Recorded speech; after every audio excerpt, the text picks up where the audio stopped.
સત્સંગ દીક્ષા ગ્રંથમાં શરૂઆતમાં સત્સંગ દીક્ષાનો અર્થ મહંત સ્વામી મહારાજ સમજાવે છે અને એ અર્થનો આરંભ શરીરના ઉદ્દેશ્યથી થાય છે. શરીર શું કામ છે? નાશાય સર્વદોષાણામ, સર્વદોષના નાશ માટે, બ્રહ્મસ્થિતે રવાપ્ત, એ બ્રહ્મસ્થિતિની પ્રાપ્તિ માટે, ને કર્તુમ ભગવતો ભક્તિમ, ભગવાનની ભક્તિ માટે આપણને આ મનુષ્ય શરીર પ્રાપ્ત થયું છે. એના પર બધું આપણે ચિંતન મનન કર્યું. પણ આ ત્રણ વસ્તુ સિદ્ધ શેનાથી થાય? સર્વમ ઇદમ હિ સત્સંગાત લભ્યતે નિશ્ચિતમ જને. આ બધું જ નિશ્ચિત રૂપે સત્સંગ દ્વારા પ્રાપ્ત થાય અને એટલા માટે જ સદા સત્સંગ કરતા રહેવું એવી આજ્ઞા કરે છે મોહન સાંઈ મહારાજ. અને પછી સત્સંગનું લક્ષણ કરે છે કે સત્સંગ કહેવાય કોને, શું છે આ સત્સંગ? તો સ્વામી લખે છે કે સત્યસ્ય સ્વાત્મનઃ સંગઃ.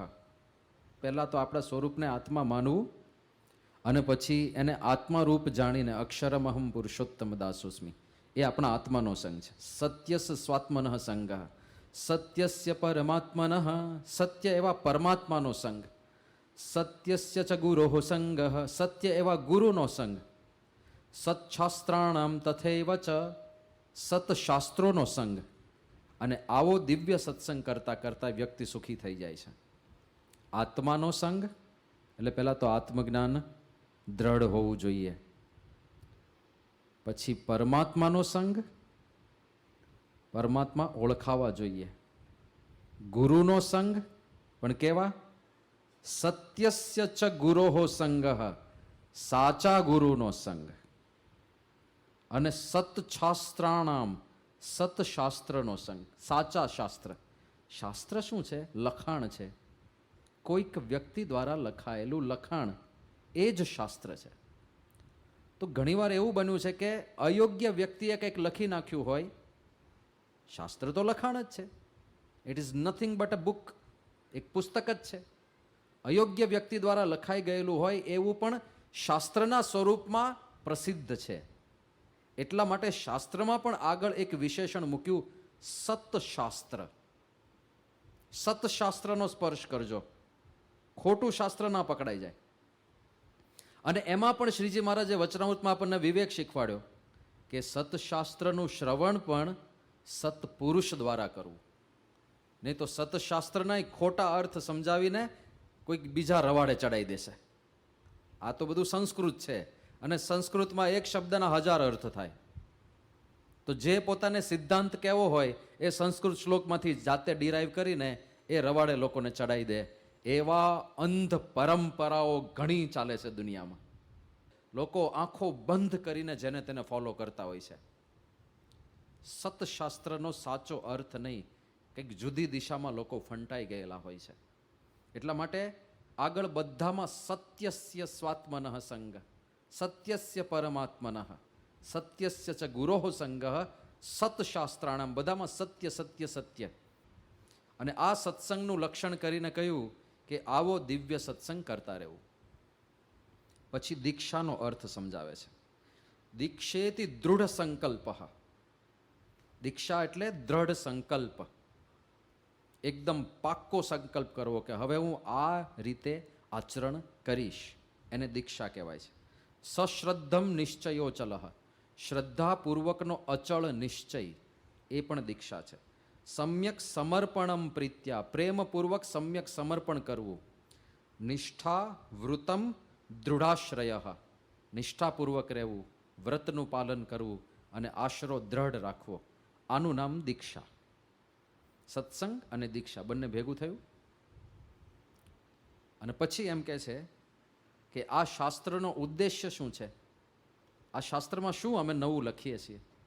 શાસ્ત્રેસ્મિન જ્ઞાપિતા સ્પષ્ટમ આજ્ઞોપાસન પદ્ધતિ પરમાત્મ પરબ્રહ્મ સહજાનંદ દર્શિતા. આ શાસ્ત્રમાં આજ્ઞા અને ઉપાસનાની પદ્ધતિઓ અમે સ્પષ્ટ રીતે કહેલી છે. સ્પષ્ટ રીતે આજ્ઞા અને ઉપાસના વચનામૃતમાં પણ છે. પણ વચનામૃત પ્રશ્નોત્તર શૈલીનો ગ્રંથ છે, એટલે બધું સ્કેટર્ડ પડેલું હોય જુદી જુદી જગ્યાએ. એક જગ્યાએ સંકલિત સ્વરૂપે ના મળે. જુદી પ્રકારની આજ્ઞા અને ઉપાસનાની વાતો સ્વામીની વાતોમાં પણ હોય, ગુણાતીતાનંદ સ્વામીની વાતોમાં.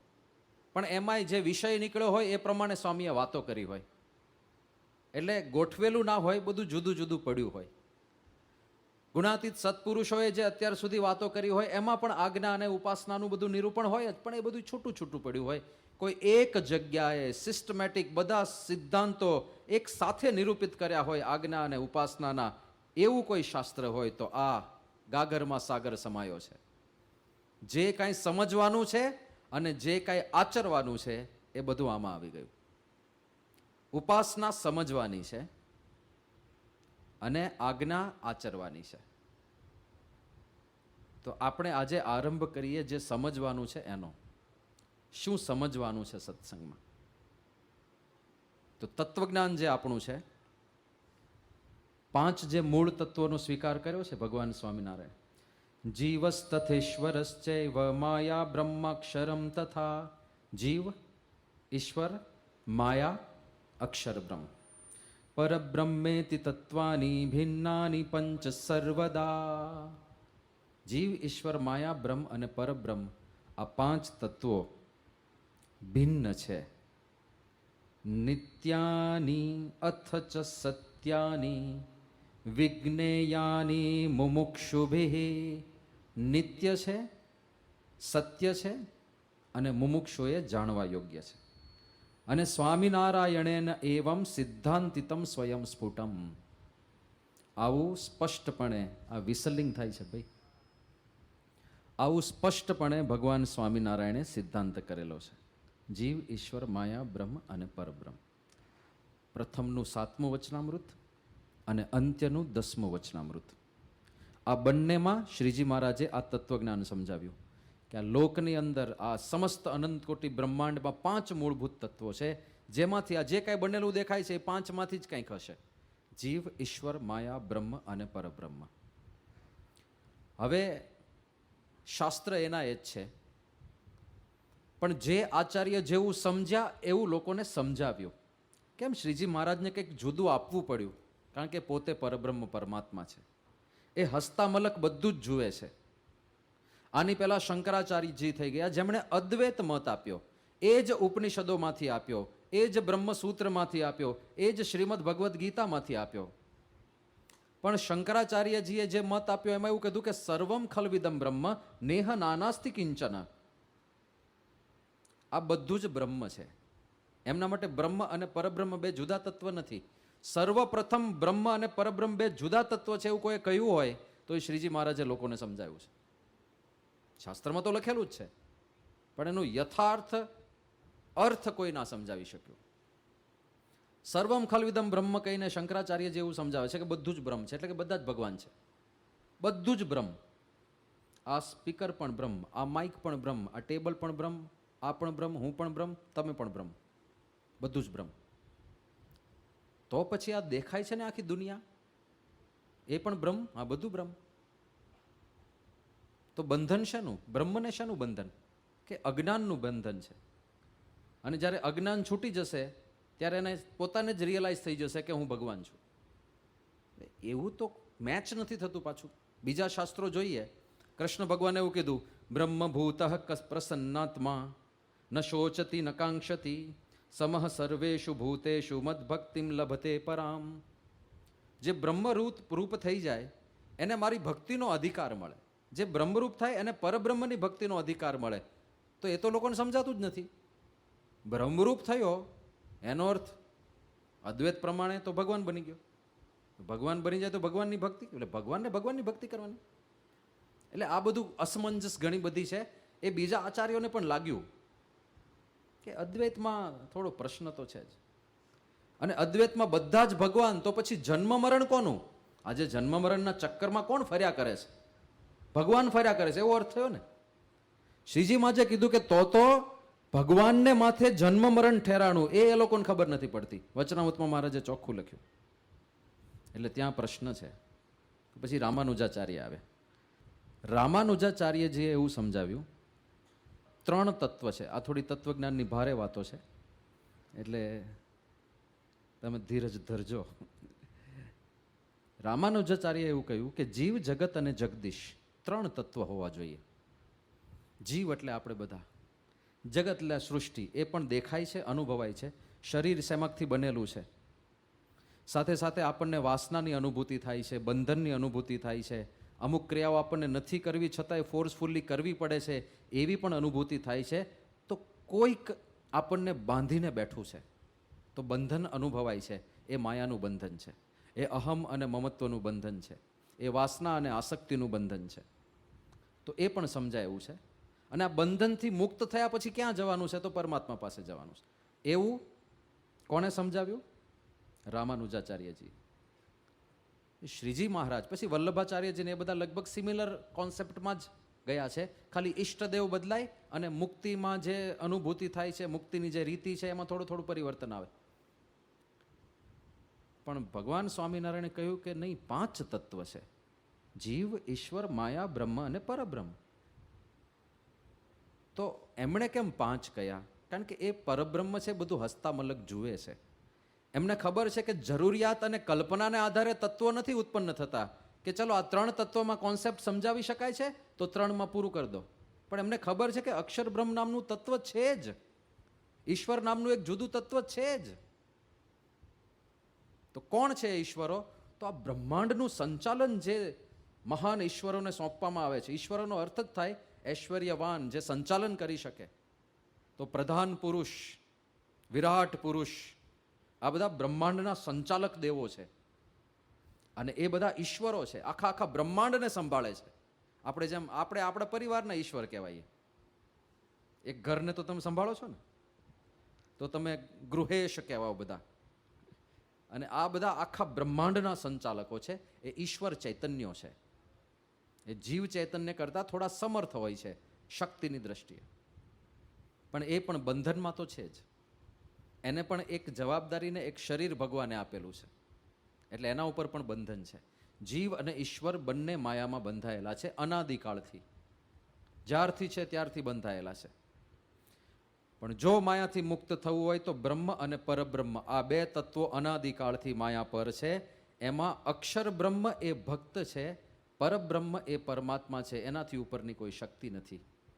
હવે આ બધું ઓલરેડી ઉપનિષદો, શ્રીમદ ભગવદ્ ગીતા અને બ્રહ્મસૂત્ર વગેરે શાસ્ત્રોમાં હતું જ, અને સ્પષ્ટ હતું. દાખલા તરીકે શ્રીમદ ભગવદ્ ગીતા કહે છે, યદક્ષરમ વેદ વિદો વદંતી વિશંતિ યદ યતયો વીતરાગાહ. જે અક્ષર બ્રહ્મની વાતો વેદને જાણનાર લોકો કરે છે. વિશંતિ યદ યતયો વીતરાગાહ. વિશંતિનો અર્થ થાય છે પ્રવેશ કરે છે, અર્થાત એ એવી જગ્યા છે જ્યાં એન્ટર થઈ શકાય. જેમાં કોણ પ્રવેશ કરે છે? યતયઃ, એટલે સંયમી પુરુષો પ્રવેશ કરી શકે. વીતરાગાહ, જે રાગથી પર થઈ ગયા છે, એવા વૈરાગ્યવાન પુરુષો એમાં પ્રવેશ કરી શકે. યદિચ્છંતો બ્રહ્મચર્યમ ચરંતી, જેને ઈચ્છનારા બ્રહ્મચર્યનું પાલન કરે છે. દુનિયાની અંદર લોકો તપસ્યા કરતા હોય, બ્રહ્મચર્ય પાળતા હોય, તમે જેને પૂછો કે શા માટે આ બ્રહ્મચર્ય, તો જવાબ આપશે કે પેલા અક્ષરધામ જે છે ને, યદ અક્ષરમ, નામ પણ અક્ષર જ આપ્યું છે. યદ અક્ષરમ વેદ વિદો વદંતી વિશંતિ યદ યતયો વીતરાગાહ યદિચ્છંતો બ્રહ્મચર્યમ ચરંતી. જેને ઈચ્છનારા બ્રહ્મચર્યનું પાલન કરે છે. તત્તે પદમ સંગ્રહેણ પ્રવક્ષ્યે. એ ધામની વાત હે અર્જુન હું તને ટૂંકમાં કરીશ. એમ કરીને પછી અક્ષરધામનું વર્ણન કરે છે. અને પછી કહે છે કે અવ્યક્તોક્ષર ઇત્યાહુ તમાહુ પરમામ ગતિમ, કે આ જ અક્ષરધામને કોઈક જગ્યાએ અવ્યક્ત એવા નામથી પણ કહેવામાં આવ્યું છે. અને આ જે અક્ષરધામ રૂપી જે ગતિ છે એને જ પરમ ગતિ કહેવામાં આવી છે. એટલે એનાથી શ્રેષ્ઠ બીજી કોઈ ગતિ નથી. એ સર્વોચ્ચ ધામ છે, એ પરમ ધામ છે, એ પરમ ગતિ છે. તો આ વાત કૃષ્ણ ભગવાને કરી. અને પછી એ ધામ કેવું છે? અપુનરાવૃત્તિ લક્ષણ. એનો અર્થ એ થાય કે યદગત્વા ન નિવર્તન્તે તદ્ધામ પરમમ મમ. જ્યાં જઈને ક્યારેય પાછું આવવાનું નથી. તો એ જ વાત શ્રીજી મહારાજે પોતાના માટે કરી છે કે અમારું ધામ, મારું ધામ છે રે અક્ષર અમૃત જેનું નામ, સર્વે સામ્રથી રે શક્તિ ગુણે કરી અભિરામ, અતિ તેજોમય રે રવિ શશિ કોટિક વારણે જાય, કે શીતળ શાંત છે રે તેજની ઉપમા નવ દેવાય. એ જ વાત કરે છે. જેહ ધામને પામીને પ્રાણી પાછું ફરવાનું નથી રે, સર્વોપર્ય છે સુખની ખાણી, કેવું કહીએ જેને કથી રે. એક એવું ધામ જેને પામીને ક્યારેય પાછું નથી ફરવાનું. પણ એ ધામનું નામ બધા શાસ્ત્રોએ અક્ષરધામ આપ્યું છે. મજા એ છે. અને પોતાના ધામને અક્ષરધામ કહીને આ ધરાતલ પર કોઈએ અક્ષરધામ મંદિર બાંધ્યું હોય તો એ BAPSમાં બંધાયું છે. આ સનાતન વૈદિક શાસ્ત્ર છે. સનાતન વૈદિક સિદ્ધાંત છે. ગુણાતીતાનંદ સ્વામીનું અંતર્ધાન સ્થન જ્યાં આગળ અંતિમ સંસ્કાર કરવામાં આવ્યો અને ત્યાં જે દેરીનું નિર્માણ થયું, BAPS સંસ્થાનો જન્મ નહોતો થયો એ પહેલેથી એ દેરીનું નામ અક્ષર દેરી પડેલું છે. તો પોતે અક્ષર બ્રહ્મ એ તત્વ છે માયાથી પર. એને શ્રીજી મહારાજ જ્યારે આવ્યા પરબ્રહ્મ પોતે, ત્યારે સાથે લઈને આવ્યા અને બધાને ઓળખાવ્યું કે જે શાસ્ત્રોમાં વાત છે અક્ષર બ્રહ્મની, એ આ તત્વ છે. આ તો શ્રીમદ ભગવદ્ ગીતાની વાત કરી અને સ્પષ્ટપણે અક્ષર બ્રહ્મ પરબ્રહ્મ બે જુદા તત્વો છે એવું ગીતામાં જ આવે છે. એક શ્લોક એવો છે, દ્વાવિમો પુરુષો લોકે ક્ષરશ્ચાક્ષર એવ ચ ક્ષરઃ સર્વાણી ભૂતાણી કૂટસ્થોક્ષર ઉચ્યતે. હવે જોજો, આ દુનિયાની અંદર કયા કયા જાતના પુરુષો છે એની વાત કૃષ્ણ ભગવાન કરે છે. દ્વાવ ઇમૌ પુરુષો લોકે, સંસ્કૃત છે પણ ગુજરાતી જેવું જ છે, સમજાશે. લોકે આ લોકમાં, ઇમૌ દ્વાઉ પુરુષો આ બે પુરુષો છે. ક્ષરઃ ચ અક્ષરઃ ચ એવ ચ, ક્ષર અને અક્ષર બે પુરુષોની વાત કરે છે. હવે આ બંનેને સમજાવશે કોણ ક્ષર અને કોણ અક્ષર. ક્ષરઃ સર્વાણી ભૂતાની, સર્વાણી ભૂતાની એટલે તમને જેટલા જીવંત તત્વો તમારી આજુબાજુ બધા દેખાય છે, ભૂત પ્રાણી માત્ર એટલે ચકલી, ગધેડો, પોપટ, મોર, એ બધાની અંદર જે જીવાત્મા છે, અથવા તો ઈશ્વરોને પણ ગણી શકાય ભેગા ભેગા, કે આ બ્રહ્માંડના સંચાલક બધા દેવો છે, એ બધા સર્વાણી ભૂતાની, એ બધા તમારે ક્ષરની અંદર ગણવાના છે. ક્ષરઃ સર્વાણી ભૂતાની. તો અક્ષર કોને ગણવા? કૂટસ્થોક્ષર ઉચ્ચતે. કૂટસ્થનો અર્થ થાય છે નિર્વિકાર, જેને ક્યારેય વિકાર નથી થયો. અને વિકાર કોને થાય? જેને માયા વળગે એને. આપણને વિકાર થાય, ખાવાની ઈચ્છા થાય, પીવાની ઈચ્છા થાય, પાણી પીવાની ઈચ્છા થાય ને પેલું પીવાની ઈચ્છા થાય. શરીરને વિકાર થાય, શરીર નાનું હોય પછી ધીરે ધીરે મોટું થાય, કેવા વિકાર થાય તો આપણે નજરે અનુભવ્યા. હા, તોય મોહ ટળતો નથી. નાના બાળકો હોય તો કેવા કોમળ અંગો હોય, એ કૂણી કૂણી આંગળીઓ, એના ગાલ કેટલા કેટલા કોમળ હોય, પણ પછી ધીરે ધીરે મોટો થાય ને દાઢી મૂછ ઉગે ને કાળ કરાળ વિકરાળ ચહેરાઓ થતા જાય ધીરે ધીરે, અને પછી કરચલીઓ પડે, અને પછી જો આપણે બધા બેઠા છીએ આવા થઈ જઈએ. એ નાના હતા, નાના બાળક ત્યારે એટલા ક્યુટ હોય કે કોઈ અજાણ્યો માણસ એ ગાલ ખેંચી જાય. અત્યારે કોઈ કરે છે તમને ગાલે? કરે કોઈ? હવે કોણ કરે? વિકાર. તો વિકારી વસ્તુ પરિવર્તનશીલ હોય છે, બદલાયા કરે. અક્ષર બ્રહ્મને ત્રિકાળમાં માયા વળગી નથી, એટલે એ અવિકારી છે, નિર્વિકાર છે, માયાથી પર છે, એટલે એને કૂટસ્થ કહેવામાં આવ્યા. કૂટસ્થ અક્ષર ઉચ્યતે. એટલે બેની વાત આવી ગઈ. જીવો ઈશ્વરો આવી ગયા ક્ષરમાં, અક્ષર બ્રહ્મ એ અક્ષરમાં આવ્યું. પછી હવે વાત કરે છે, ઉત્તમ પુરુષ તુ અન્ય પરમાત્મા ઇતિ ઉદારુતઃ. ઉત્તમ પુરુષ તો આ બંને કરતા કંઈક અન્ય જ છે, જેને પરમાત્મા પરબ્રહ્મ કહેવામાં આવે છે. એટલે અક્ષર બ્રહ્મથી પરબ્રહ્મ જુદા છે, સ્પષ્ટ ગીતામાં છે. હવે બીજી એક વાત મજાની ત્યાં છે. સંસ્કૃત પ્રમાણે હવે હું વ્યાકરણમાં જાઉં છું. જ્યારે ક્ષર અને અક્ષર બે તત્વનું નિરૂપણ કર્યું ત્યારે ક્ષરઃ સર્વાણી ભૂતાણી કહ્યું. એ બહુવચનનો પ્રયોગ છે. એટલે ભૂતો, જીવો, ઈશ્વરો અનંત છે. બહુવચનનો પ્રયોગ કર્યો. પણ જ્યાં અક્ષરનું નિરૂપણ કર્યું ને, કૂટસ્થ અક્ષર ઉચ્યતે, ત્યાં એક વચનનો પ્રયોગ છે. એનો અર્થ એ થયો અક્ષર બ્રહ્મ એક અને માત્ર એક જ છે. અને જ્યાં પરબ્રહ્મનો ઉલ્લેખ થાય છે ત્યાં બધે જ એક વચનનો પ્રયોગ થાય છે. કોઈ પણ શાસ્ત્ર ઉપાડો, જ્યાં પરબ્રહ્મ આવે ત્યાં એક વચનનો પ્રયોગ થાય. એનો અર્થ એ થયો કે પરબ્રહ્મ પણ એક જ છે. તો પછી જીવો ભગવાન બને છે એ તો પૂરું થઈ ગયું ને. એ તો કોન્સેપ્ટ જ નથી કે આપણે જ ભગવાન બની જઈએ. એવું તો ક્યાંથી થાય? એવું જ્ઞાન આપણા સનાતનમાં છે જ નહીં. પણ એવું સાંભળવા મળશે તો સમજવાનું કે અદ્વૈત સમજણની છાંટ ત્યાં બધે જોવા મળે છે. બહારના ઘણા બધા વક્તવ્યોમાં, પ્રવચનોમાં, ગ્રંથોમાં પણ જોવા મળશે આ પ્રકારની છાંટો કે પોતે તો ભગવાન બની ગયો. કોઈ ભગવાન બનતું નથી. પરબ્રહ્મ પરમાત્મા એ સર્વોચ્ચ રેજ છે.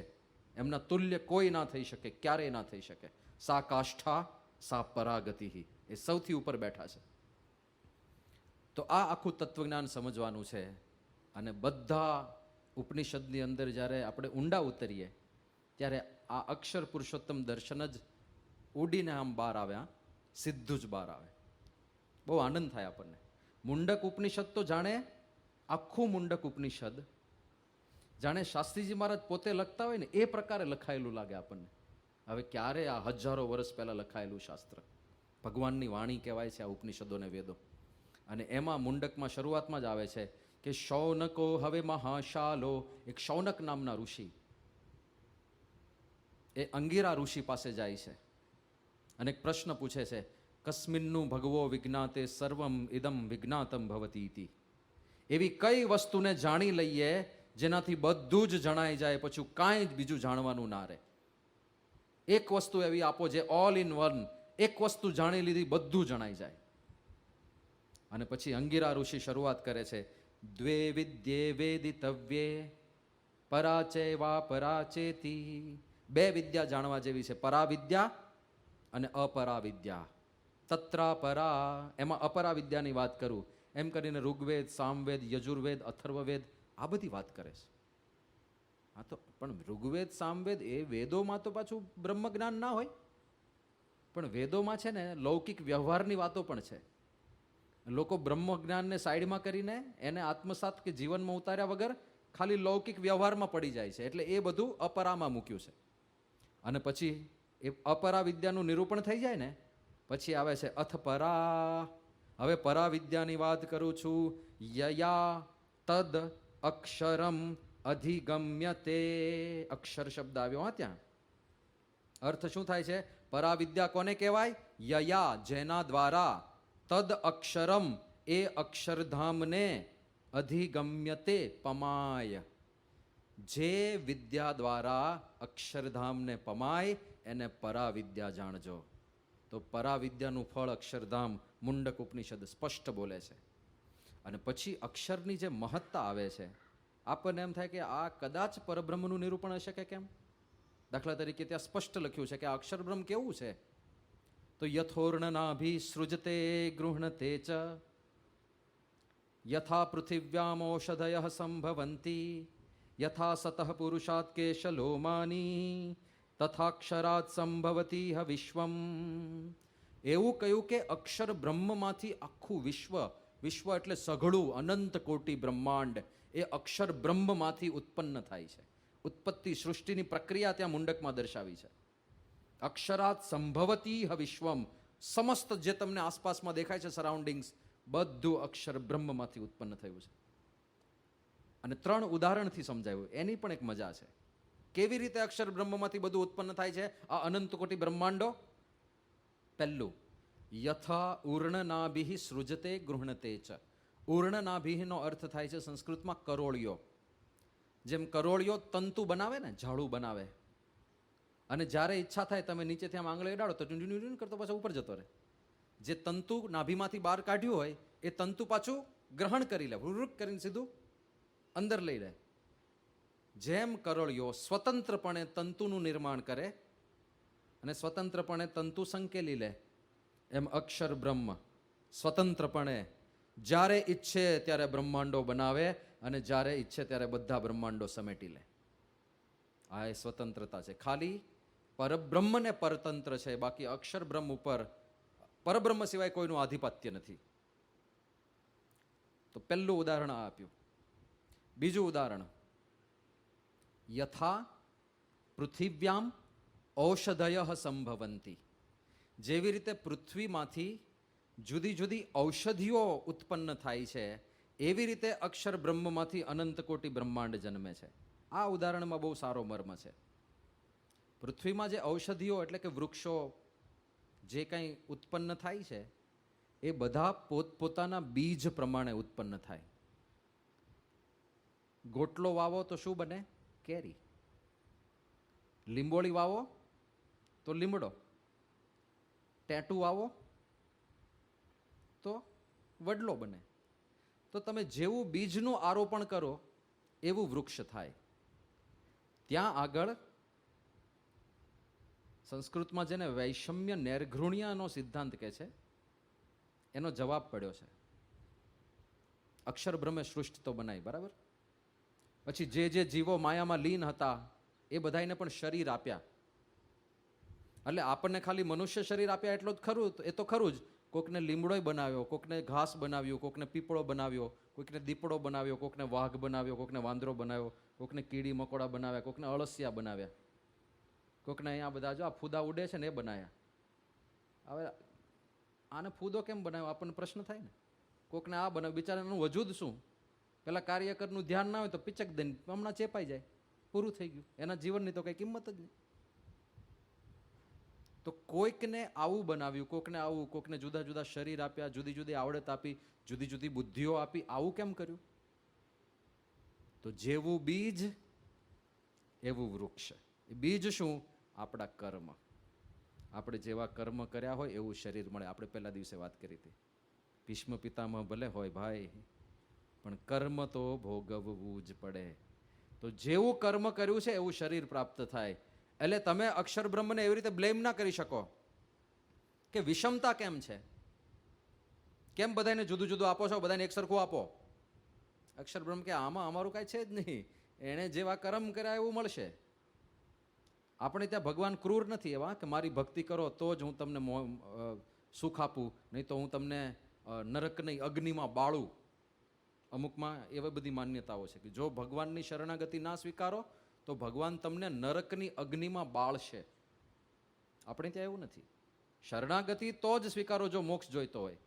અને કદાચ તમે ભગવાનને યાદ પણ નહીં કરો, શરણાગતિ પણ નહીં સ્વીકારો, ક્યારેય ભગવાનનું નામ પણ નહીં બોલો, પણ જીવનભર જો સત્કર્મ કરશો ને તો આગળના જન્મમાં તમને સુખ મળશે જ. ભગવાન નિર્દય નથી. તમે સત્કર્મ કર્યું, કોઈને દુઃખી ના કર્યા, લોકોને મદદ કરી, ગરીબોને મદદ કરી, વિદ્યાર્થીઓને ભણાયા, નિસહાયને સહાય કરી, તો સત્કર્મ કર્યું, તો આ જન્મે તમે બહુ મોટા સમૃદ્ધ માણસ બનશો, બુદ્ધિ ચોજાળી આવશે અને ગમે ત્યાં જ્યાં તમે ઇન્વેસ્ટમેન્ટ કરશો ત્યાં સફળતાઓ મળશે. દેખાય છે તમને એવા લોકો દેખાશે દુનિયામાં. આપણને એમ થાય કે આને હારી જાજી ખબર પડતી નથી, પણ જ્યાં જાય તો ધનના ઢગલા જ થાય છે ને ઘરમાં. થાય ગયા જન્મમાં કંઈક એવા સુકૃત કર્યા હશે. અને તમે ભગવાનને માનો ના માનો દૂસરી વાત છે, જુદી વાત છે, પણ જો પાપ કર્યા તો એનું ફળ મળશે. પણ આ પાપ અને પુણ્યના ચક્ર પણ બંધનકારી છે. ગમે તેટલા પુણ્ય કર્યા પણ લોકમાં તો આવવાનું, જન્મ તો લેવાનો જ, પુણ્ય ભોગવાય જન્મ લેવાનો. તમે આખી જિંદગીમાં એક પણ પાપ ના કર્યું, એકલા પુણ્ય કર્યા, જબરજસ્ત પુણ્ય છે આ, તો એ પુણ્ય ભોગવાય તમે આવશો. અને આખી જિંદગી પુણ્ય કર્યા છે એટલા પાવરફુલ માણસ બનો, બુદ્ધિ એટલી પાવરફુલ હોય, સંપત્તિ સાહેબી એટલી જબરજસ્ત હોય, બધા લોકો તમને ઓટોમેટિક અનુકૂળ થવા માંડે, એવું તમારું વ્યક્તિત્વ ઘડાઈ જાય, કદાચ આખા જગતના રાજા તરીકે પણ પ્રસિદ્ધ થઈ જાઓ, એવું પણ થઈ શકે. પણ બંધનકારી તો ખરું જ. આ પૃથ્વી પર આવ્યા એટલે બંધન તો થવાનું જ. આ પૃથ્વી પર આવ્યા એટલે દુઃખ પણ રહેવાનું. બીજા કોઈ દુઃખ કદાચ ના આવે, કોઈ પ્રતિકૂળતા ના આવે, કોઈ માણસ તમને નડે નહીં, પણ પૃથ્વી પર આવ્યા એટલે જ્યારે કોરોના ફેલાય ત્યારે ગરીબ હોય કે તવંગર હોય કે બુદ્ધિશાળી હોય કે ગમે તે હોય, એને માસ્ક તો પહેરવા જ પડે, બરાબર ને? એને ધ્યાન તો રાખવું જ પડે, એને હેન્ડ સેનિટાઈઝ કરવા જ પડે. તો આ લોક દુઃખદાયી છે એટલે લોકના બંધન તો રહેવાના. ગમે તેવો મોટો મોટો મહારથી ભલે ન હોય, પણ લોક જ દુઃખદાયી છે. બીજા કોઈ દુઃખ ના આવે કદાચ ચાલો, પણ ભણવાનું દુઃખ તો ખરું ને. જેટલી વાર જન્મીએ એટલી વાર કક્કો નહીં શીખવાનું, એટલી વાર ABCD શીખવાની, એટલી વાર સ્કૂલે જવાનું, ટીચરના લેક્ચર સાંભળવાના, ને ક્યારેક હાથમાં સોટી મારે તો એ ખાવાની. એટલે આ સંસાર આખો આવો છે, આ ચક્ર ચાલ્યા કરે છે. પણ સ્વકર્મ સૂત્ર ગ્રથિતો હિ લોકઃ, બધા પોતપોતાના પૂર્વ કર્મથી ગૂંથાયેલા છે. એટલે અક્ષર બ્રહ્મમાંથી આ અનંત કોટી બ્રહ્માંડ બને છે, અને એમાં બધા જીવોને જે શરીર પ્રાપ્ત થાય છે એ પોતપોતાના પૂર્વ કર્મ પ્રમાણે પ્રાપ્ત થાય છે. એટલે અક્ષર બ્રહ્મને ક્યારેય તમે બ્લેમ ના કરી શકો. ત્રીજું ઉદાહરણ આપ્યું કે અક્ષર બ્રહ્મ અનંત કોટી બ્રહ્માંડો સર્જે છે. કેવી રીતે સર્જે છે? યથા સતઃ પુરુષાત કેશલોમાની તથાક્ષરાત સંભવતી વિશ્વમ. જેમ જીવંત વ્યક્તિના શરીર ઉપર કેશ અને રૂવાડા ઉગી નીકળે, એના માટે તમે કોઈ એક્ટિવલી પ્રયત્ન કર્યો? રૂવાડા ઉપર ઉગને કોઈ ખાતર પાણી નાખ્યા? કાંઈ જ નહીં, ઓટોમેટિક એની મેળે સાહજિક વિના પ્રયત્ને રૂવાડા ઉગે. બોલો, વિના પ્રયત્ને. એમ અક્ષર બ્રહ્મ અનંત કોટી બ્રહ્માંડનું સર્જન કરે વિના પ્રયત્ને, ખાલી સંકલ્પથી કામ થાય. આટલું સામર્થ્ય છે હા એ અક્ષર બ્રહ્મ. આ મુંડક ઉપનિષદના મંત્રો છે, આ હજારો વર્ષ જૂની વાતો છે, એમાં અક્ષર બ્રહ્મનો આવો મહિમા કયો છે. પછી આ જ મુંડકમાં એક બીજું દ્રષ્ટાંત આપ્યું છે કે યથા સુદીપ્તાત પાવકાત વિસ્ફુલ્લિંગાહ સહસ્રશઃ પ્રજાયંતે.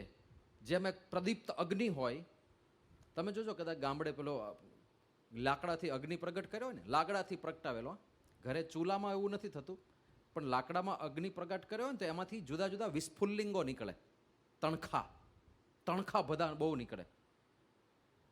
તો જેમ અગ્નિમાંથી તણખા નીકળે છે ને, એમ અક્ષર બ્રહ્મમાંથી અનંત કોટી બ્રહ્માંડો એનું સર્જન થતું રહે છે. એવું દ્રષ્ટાંત આગળ આવે છે. તો ઘણીવાર આટલો બધો મહિમા સાંભળીએ અક્ષર બ્રહ્મનો કે અક્ષર બ્રહ્મ જગતના આધાર છે, અક્ષર બ્રહ્મ સૃષ્ટિના સર્જક છે. એટલે અક્ષર બ્રહ્મ તો સર્વ કરતા હરતા થયા ને, એમણે બધું બનાવ્યું કહેવાય. એમના આધિપત્યમાં એ તસ્ય વા અક્ષરસ્ય પ્રશાસને ગાર્ગી સૂર્યા ચંદ્રમસો વિદ્રુતો તિષ્ઠતઃ. એ તસ્ય વા અક્ષરસ્ય પ્રશાસને ગાર્ગી દ્યા વા પૃથિવ્યો વિદ્રુતે તિષ્ઠતઃ. બૃહદારણ્યક ઉપનિષદના મંત્ર છે. હે ગાર્ગી, યાજ્ઞવલ્ક્ય ઋષિ અને ગાર્ગી વચ્ચે સંવાદ છે. હે ગાર્ગી, આ અક્ષર બ્રહ્મના પ્રશાસનમાં, એમના આધિપત્યમાં સૂર્યા ચંદ્રમસો, સૂર્ય અને ચંદ્ર એ બધાને ધારણ કરનાર કોણ છે? આ અક્ષર બ્રહ્મ નામનું તત્વ છે. અત્યારે વૈજ્ઞાનિકો શોધે છે કે આ આખું સૂર્યમંડળ છે એને કોકે ટેકો આપેલો છે. અને પેલી આઈન્સ્ટાઈનની થિયરીમાં પણ આવા કંઈક ફોર્સની એક વાત આવે છે. There is sum unknown force જે આ બધાને ધારણ કરી રાખે છે. તો આપણી પાસે છે જવાબ, અનનોન ફોર્સ એ જ આ અક્ષર બ્રહ્મ છે. અક્ષર બ્રહ્મ બધાને ધારણ કરી રાખે છે. એવું લખ્યું છે બૃહદારણ્યક ઉપનિષદ. સૂર્ય ચંદ્ર આ બધાને ટેકો કોણ આપે છે, ધારણ કોણ કરે છે? એતસ્ય વા અક્ષરસ્ય પ્રશાસને ગાર્ગી. પછી કહે છે એતદ આલંબનમ શ્રેષ્ઠમ એતદ આલંબનમ પરમ. આ જ શ્રેષ્ઠ આધાર છે, એ સર્વાધાર છે આ અક્ષર બ્રહ્મ. અને એતદ આલંબનમ જ્ઞાત્વા બ્રહ્મલોકે મહીયતે. આ આલંબના અક્ષર બ્રહ્મને જો જાણી લીધું તો એ અક્ષરધામમાં જતો રહેશે, એને કોઈ ના રોકી શકે. આવું બૃહદારણ્યક ઉપનિષદ કહે છે.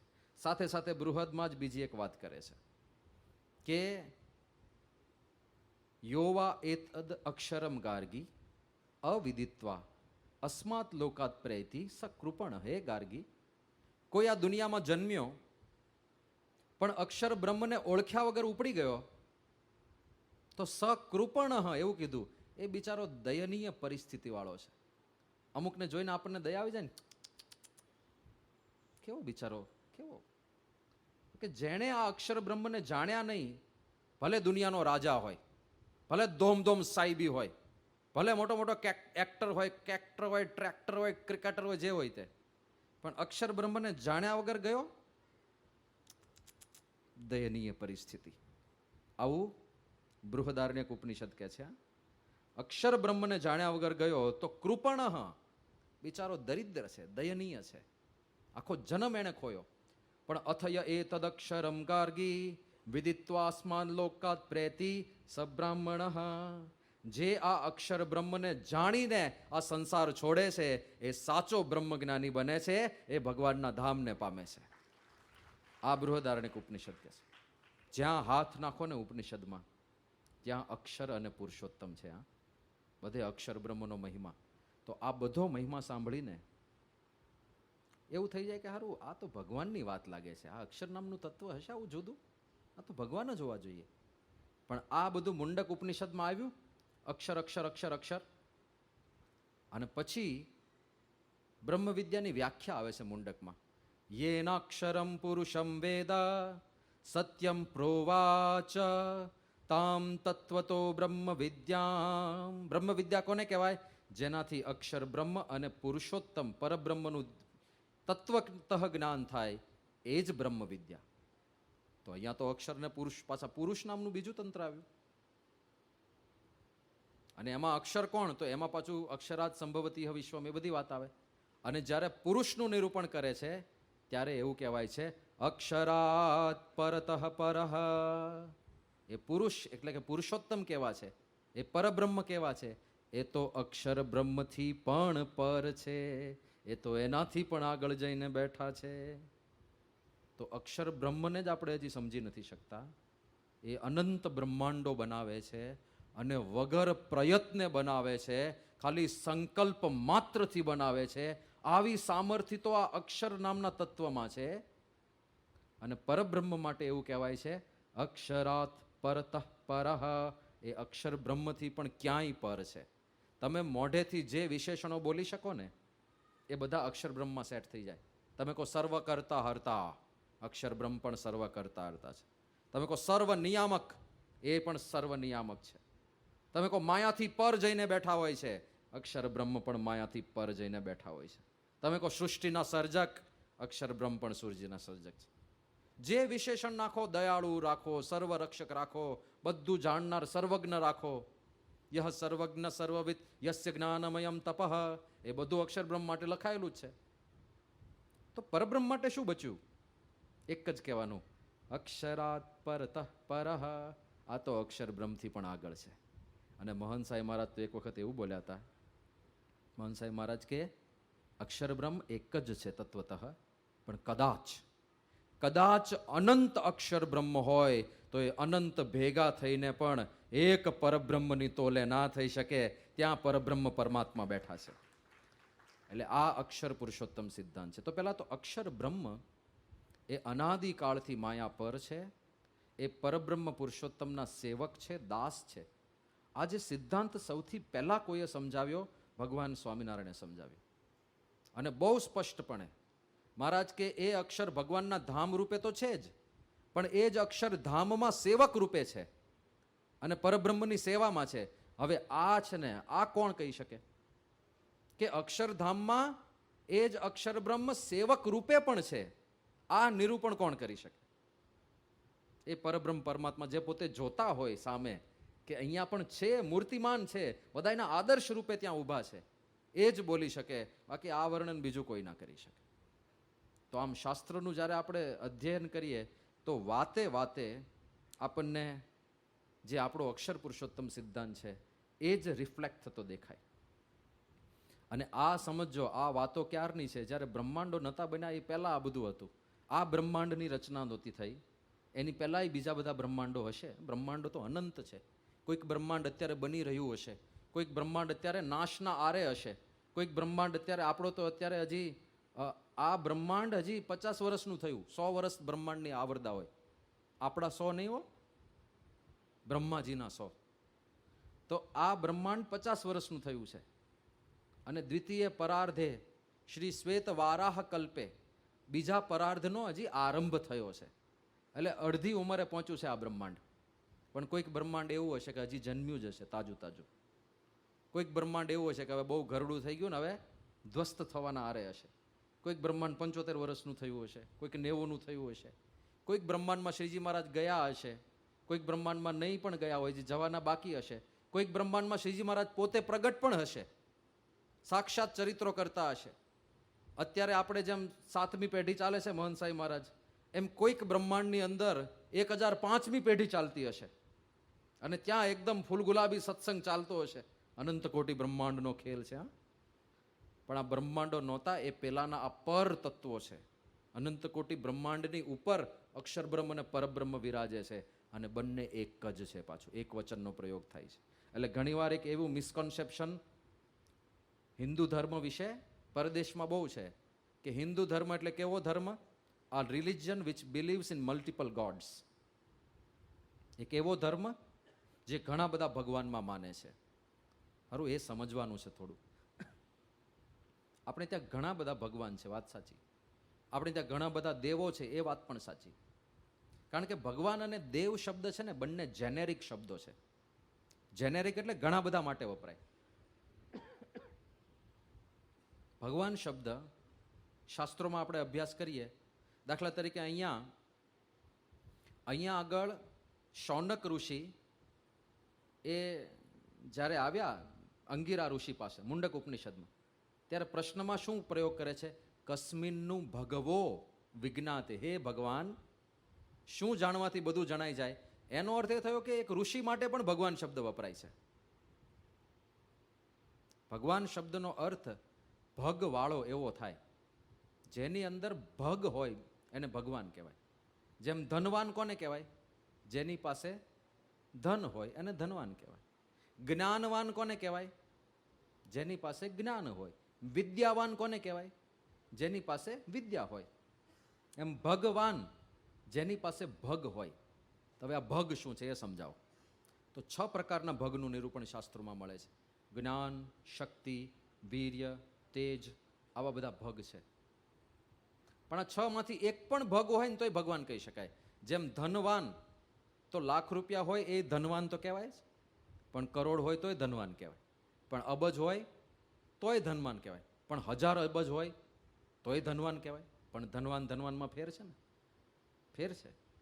એમ કોઈકની પાસે ખાલી જ્ઞાન હોય કોઈ એક વિષયનું તો એ પણ ભગવાન પદવીને પામેલા છે. દાખલા તરીકે સંસ્કૃતનું વ્યાકરણ જેમણે લખ્યું, પાણીની, એને વ્યાકરણનું સારામાં સારું જ્ઞાન, તો એની આગળ ભગવાન વિશેષણ લાગે છે, ભગવાન પાણીની. તો ભગવાન શબ્દ બહુ જેનેરિક છે, ઘણા બધા માટે વપરાય છે.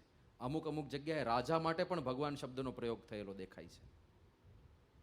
પછી બીજો શબ્દ છે દેવ. હા, અને પરબ્રહ્મ પરમાત્માની વાત થઈ હોય ને તો ત્યાંય ભગવાન શબ્દ વપરાય છે.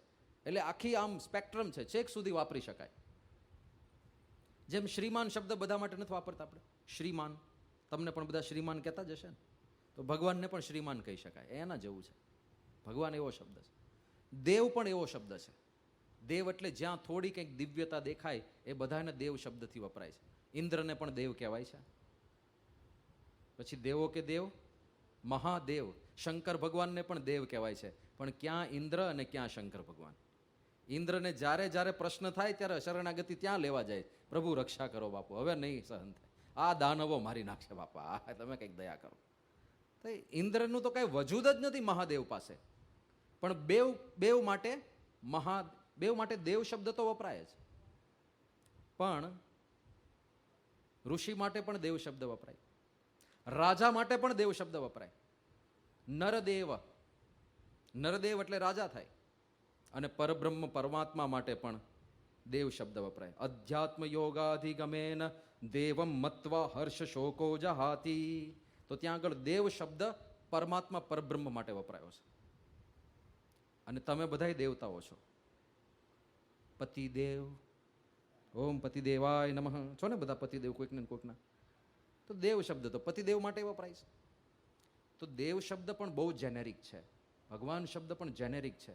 તો એ લોકોને મિસકોન્સેપ્શન આને લીધે થયું, આ વ્યાકરણને શબ્દના અર્થ જાણતા ના હોય, એટલે કે આ લોકો ભગવાન શબ્દ ગોડનું સમાનાર્થી છે અને દે બિલીવ ઇન મલ્ટિપલ ગોડ્સ. પણ એવું નથી. આપણે ત્યાં પરબ્રહ્મ તો એક જ છે. હા, પરબ્રહ્મ પરમાત્માની વાત કરો, સર્વોપરી સત્તાની વાત કરો, તો એ તો એકમાત્ર એક જ છે. અને એ પણ સ્પષ્ટપણે આંકડા સાથે ઉપનિષદ કહે છે. આંકડો પણ લખ્યો છે. દાખલા તરીકે કઠોપનિષદની અંદર જ્યાં પરબ્રહ્મ પરમાત્માનું નિરૂપણ કરે છે યમરાજ નચિકેતા સામે, ત્યાં લખે છે વિશેષણો: એકો વશી સર્વભૂતાંતરાત્મા એકમ બીજમ બહુધા યઃ કરોતિ. કયા વિશેષણો કહે છે પરબ્રહ્મ પરમાત્મા માટે? એક. પહેલું જ વિશેષણ શું આવ્યું? એક જ છે. પછી બીજું વિશેષણ વશી, એ બધાયને વશ કરે છે. સર્વને વશ કરું રે, સૌનો પ્રેરક હું ભગવાન. અગણિત વિશ્વની રે, ઉત્પત્તિ પાલન પ્રલય થાય, કે મારી મરજી વિના રે કોઈથી તરણું નવ તોડાય. શ્રીજી મહારાજ પોતાના માટે કહીને ગયા. તો એકો વશી, એ બધાયને વશ કરે, એના કંટ્રોલમાં બધું હોય. અને સર્વભૂતાંતરાત્મા, એ આપણા બધાયની અંદર અંતરાત્મા તરીકે પણ બેઠેલા છે. એટલે પોતાના ધામમાં તો છે જ, પણ છતાંય આપણા અંતરાત્મા છે. કારણ કે એમની શક્તિ એવી છે જે બધે પ્રસરેલી છે. આ સાકાર નિરાકારનું પણ ભેગું ભેગું સમજવાનું છે. બહાર નિરાકારપણાનું એટલું બધું પ્રતિપાદન થઈ ગયું છે કે ભાઈ ભગવાન જે મૂળ ભગવાન છે તો નિર્ગુણ નિરાકાર છે. શ્રીજી મહારાજે બરાબરના લતાડ્યા છે નિરાકારમાં માનનારને. મહારાજ કે ભગવાનનો દ્રોહ કર્યો કહેવાય. કોઈ સર્વાંગ સંપૂર્ણ હોય અને તમે એને નકટો કહો તો કેવો દ્રોહ કહેવાય? કે મારું નાક છે સરસ મજાનું અણીદાર સરસ, અને તમે એને નકટો કહો છો, કપાયેલા નાકવાળો કહો છો. અને સાધારણ વ્યક્તિને કોઈ કહેતો તો બહુ વાંધો નહીં. કોઈક રાજા હોય, ઓટોક્રસી હોય, ડેમોક્રેસી ના હોય. ડેમોક્રેસીમાં તમે નેતાને ગાળો આપી શકો, ઓટોક્રસીમાં ના આપી શકો. રાજાને ગાળો દઈ દો, ખબર પડે. જાઓ દુબઈમાં, પછી રાજાને ગાળો આપો, ખબર પડે શું હાલત થાય છે. તો ઓટોક્રસી હોય, રાજાશાહી હોય, અને રાજા સર્વાંગ સંપૂર્ણ હોય, અને કોઈક પ્રજાજન રાજાને નકટો કે ને તો એનું ડોકું કપાયું જાણવું. એને કોઈ સૈનિકો જીવવા ના દે. રાજા સર્વાંગ સંપૂર્ણ છે અને તમે એને નકટો કહો છો? એમ ભગવાન સર્વાંગ સંપૂર્ણ છે શ્રીજી મહારાજ કે, અને એને એક અંગે વિકલ નહીં, આખું શરીર જ ભગવાનનું ગાયબ કરી નાખ્યું કે નિરાકાર જ છે જ નહીં.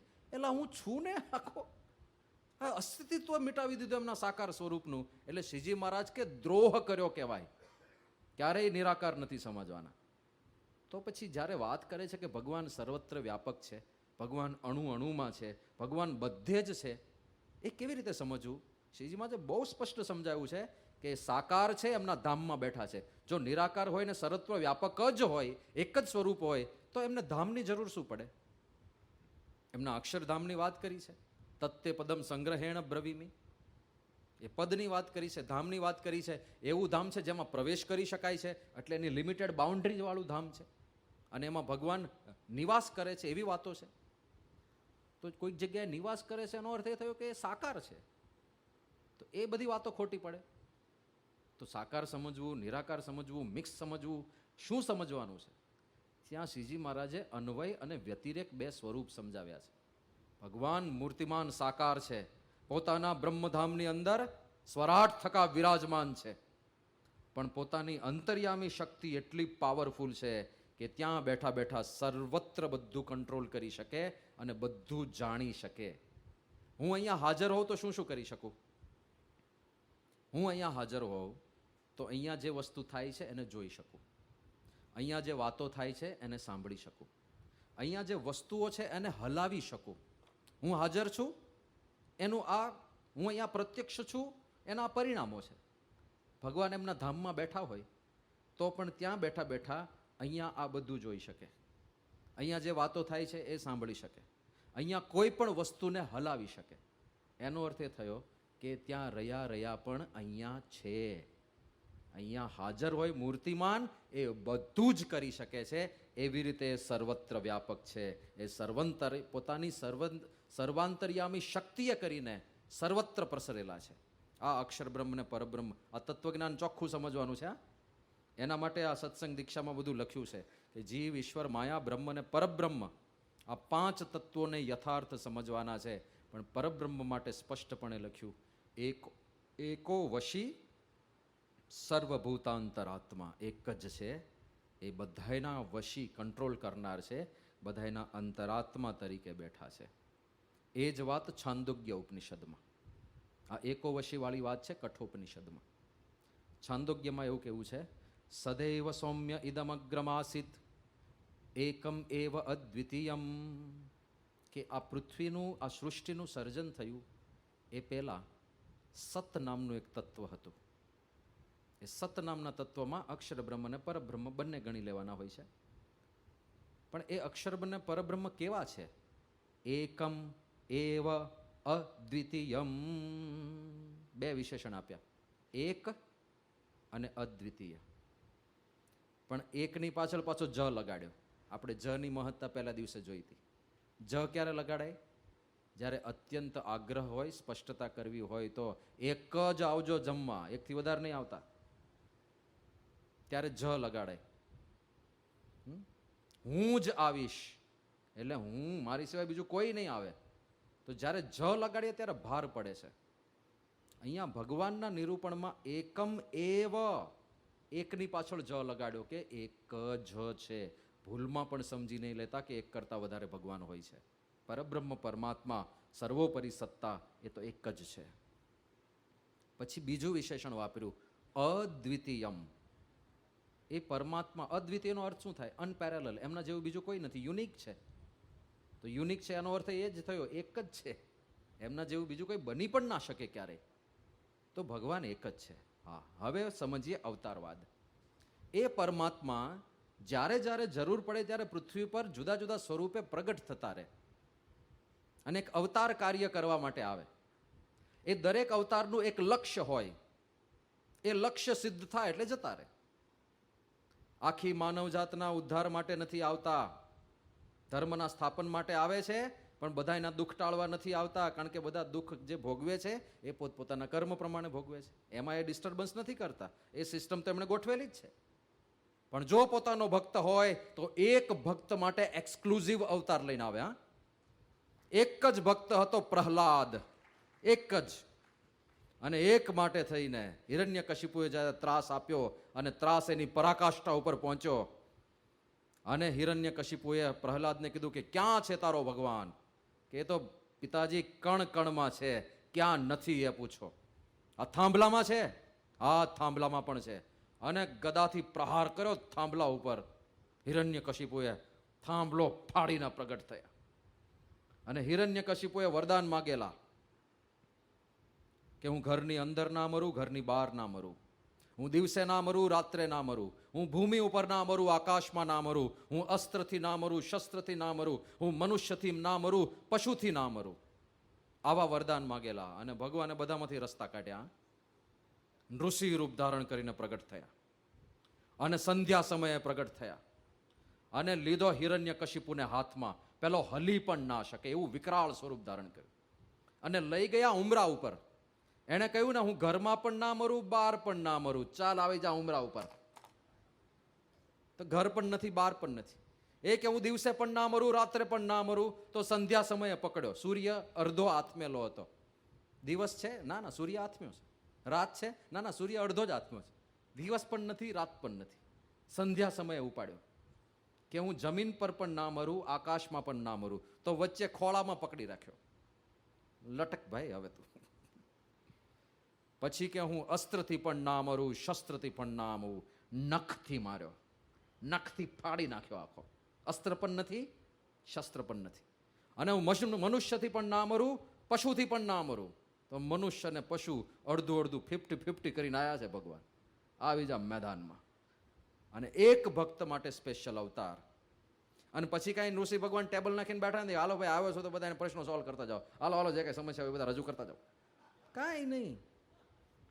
પ્રહલાદની રક્ષા થઈ, પ્રહલાદને સિંહાસન સોંપ્યું. એટલે ઋષિ ભગવાનને દેહ છોડવો તો એટલે શંકર ભગવાન શરભનું રૂપ લઈને આવ્યા. બંને યુદ્ધ કર્યું પરસ્પર અને બંને દેહ છોડીને જતા રહ્યા છે. તો એ પોતાનો એક ભક્ત હોય ને, એક ભક્ત માટે સ્પેશિયલ આવવા તૈયાર છે. અને એક અવતાર કાર્ય એમનું નિશ્ચિત હોય છે, એ કરીને જતા રહેશે. ઘણીવાર લોકો પૂછતા હોય છે ને કે આ કોરોના આવ્યો ત્યારે ભગવાન ક્યાં ગયા હતા? હુઈ ગયા હતા? એટલે કોરોના લાવનાર જ એ છે, એમણે જ લાવ્યો છે કોરોના. તો એમ ઘણીવાર દુઃખ જોઈને માણસને બહુ પીડા થઈ જાય કે આરું આ બહુ દુઃખી છે આટલા બધા, તો ભગવાન જેવું કંઈ લાગતું નથી, આટલા બધા લોકો દુઃખી કેમ થાય છે? બધા પોતાના કર્મથી દુઃખી થાય છે ભાઈ. કેવા કેવા પાપ કરે છે દુનિયામાં લોકો, ખબર છે? અને પાપનું પુણ્ય, એ પાપનું ફળ ભોગવવા નહીં આવવું પડે કોઈને? આવું જ પડે ને? ના આવવું પડે. અત્યારે આ મોબાઈલમાં કેવા કેવા કાંડ ચાલે છે, કેટલા લોકોની સંપત્તિ લૂંટાય. હમણાં કંઈક આંકડો બહાર પડ્યો, આખી દુનિયામાં મોબાઈલ સ્કેમની અંદર લાખ કરોડથી વધારે રૂપિયા લોકોએ ગુમાવ્યા. લાખ કરોડ, હા, લાખ અથવા કરોડ એવું નથી બોલતો હું, લાખ પાછળ પાછા કરોડ લગાડવાના.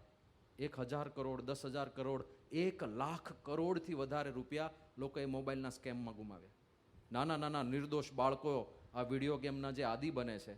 પહેલાં લોકોને પૈસા કમાવા છે અને અહીંયા છોકરાઓની જિંદગીઓ બરબાદ થાય છે. અને એ મોબાઈલ ગેમ બનાવનારા જાણે છે કે આ ગેમ જે અમે બનાવી એ ઘાતક છે, બાળકોની માનસિકતાને વિકલાંગ કરી નાખે એવી આ બધી ગેમ્સ છે, છતાં એ લોકો બનાવે છે કારણ કે એમને પૈસા કમાવા છે. તો આ બધા ઘાતક કૃત્યો જે કરતા હશે એને સજા નહીં આપે ભગવાન? આ બધું જોનાર કોઈ નહીં હોય?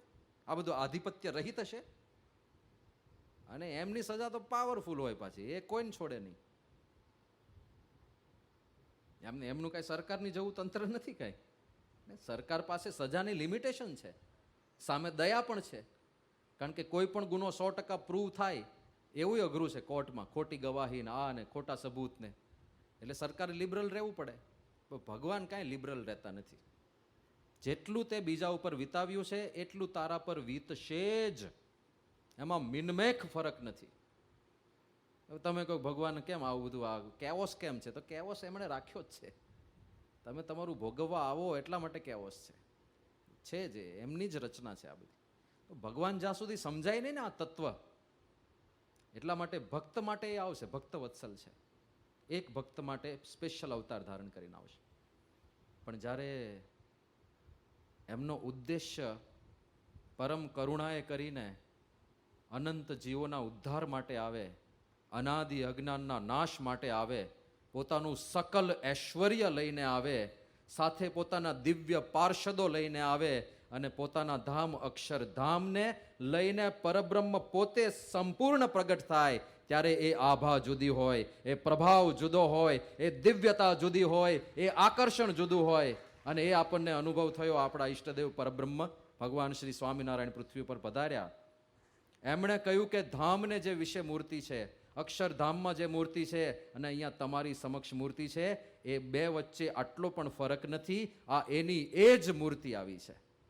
શ્રીજી મહારાજ કે તેજને વિશે જે મૂર્તિ છે એ જ આ પ્રત્યક્ષ મહારાજ છે એમ જાણજો. મધ્યના 13માં સ્પષ્ટ આદેશ આપ્યો, આ એ જ સ્વરૂપ છે.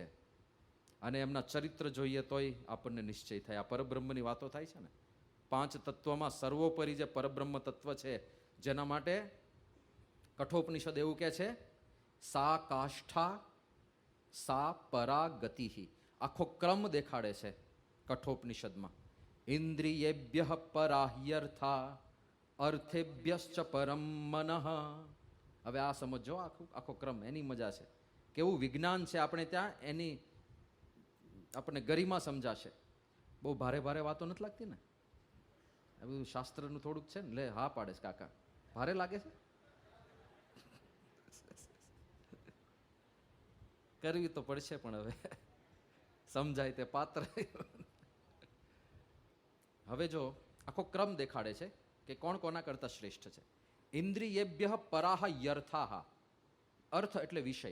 ઇન્દ્રિયો કરતા વિષયો શ્રેષ્ઠ છે, એટલે વધારે પાવરફુલ છે. કેમ? ઇન્દ્રિયોને ખેંચીને લઈ જાય છે, ખેંચીને લઈ જાય ને. ના ખાવું હોય તો એ ખવડાવી દે, ના જોવું હોય તો કંઈક જોવાની ઈચ્છા, ખેંચીને લઈ જાય. ઇન્દ્રિયોને વિષયો ખેંચી જાય. એટલે ઇન્દ્રિયેભ્ય પરાહ યર્થાહ. ઇન્દ્રિય કરતા વિષયો પાવરફુલ છે, સબળ છે. અર્થેભ્યશ્ચ પરમ મનઃ. અર્થ કરતા પણ, વિષયો કરતા પણ મન પાવરફુલ છે. કારણ કે મન જો સબળ હોય ને તો ગમે તેવા પાવરફુલ વિષય હોય તોય ના પાડ દે, નથી ખાવું. જા, આજે મારે એકાદશી છે, મારા ગુરુની આજ્ઞા છે, 56 ભોગ પડ્યા હશે તો હામું પણ નહીં જાઉં. હોય છે ને, બાળકો ના પાડી ત્યાં સ્કૂલમાં ખાવાની. પ્રવાસની અંદર ગયા હોય પૂજા ભૂલી ગયા હોય તો 3 દિવસ ઉપવાસ કર્યા હોય પણ પાણીનું ટીપું ના પીધું હોય, એવા તો આપણે ત્યાં નાના નાના બાળકો છે. તો અર્થ કરતા, વિષયો કરતા મન એ ચડી જાય, કારણ કે મન જો પાવરફુલ હોય તો વિષયોને પણ તગેડી મૂકે. પણ મનસસ્તુ પરા બુદ્ધિ, મન કરતા બુદ્ધિ શ્રેષ્ઠ છે. કારણ કે મન ચાલે છે શેના આધારે? આ સમજવા જેવું છે. મન છે ને એ રેન્ડમ એક્સેસ મેમરી છે, જેમાં બુદ્ધિમાં રહેલી મેમરી લોડ થાય. થોડું કમ્પ્યુટર સાયન્સ ભણ્યા હશે એને ખબર પડશે. અને એ મેમરી ઉપર જે પ્રોસેસિંગ કરવાનું હોય ને એ મન કરે છે. હું વધારે દેશી એક્ઝામ્પલ આપું. આપણું મન આપણી સ્મૃતિ અને અનુભવ જે સ્ટોર થયા છે એને આધારે કામ કરે છે. દાખલા તરીકે આપણા મનમાં એક સ્મૃતિ અથવા તો અનુભવ છે કે સાપ કરડે તો મરી જવાય, બરાબર? અનુભવ તો નથી, પણ સ્મૃતિ છે, કંઈક વાંચેલું છે, કંઈક જ્ઞાન પ્રાપ્ત કરેલું છે, આપણી બુદ્ધિમાં એ સ્ટોર થયેલું છે. અત્યારે અહીંથી આમ સાપ અંદર આવે તો શું થાય?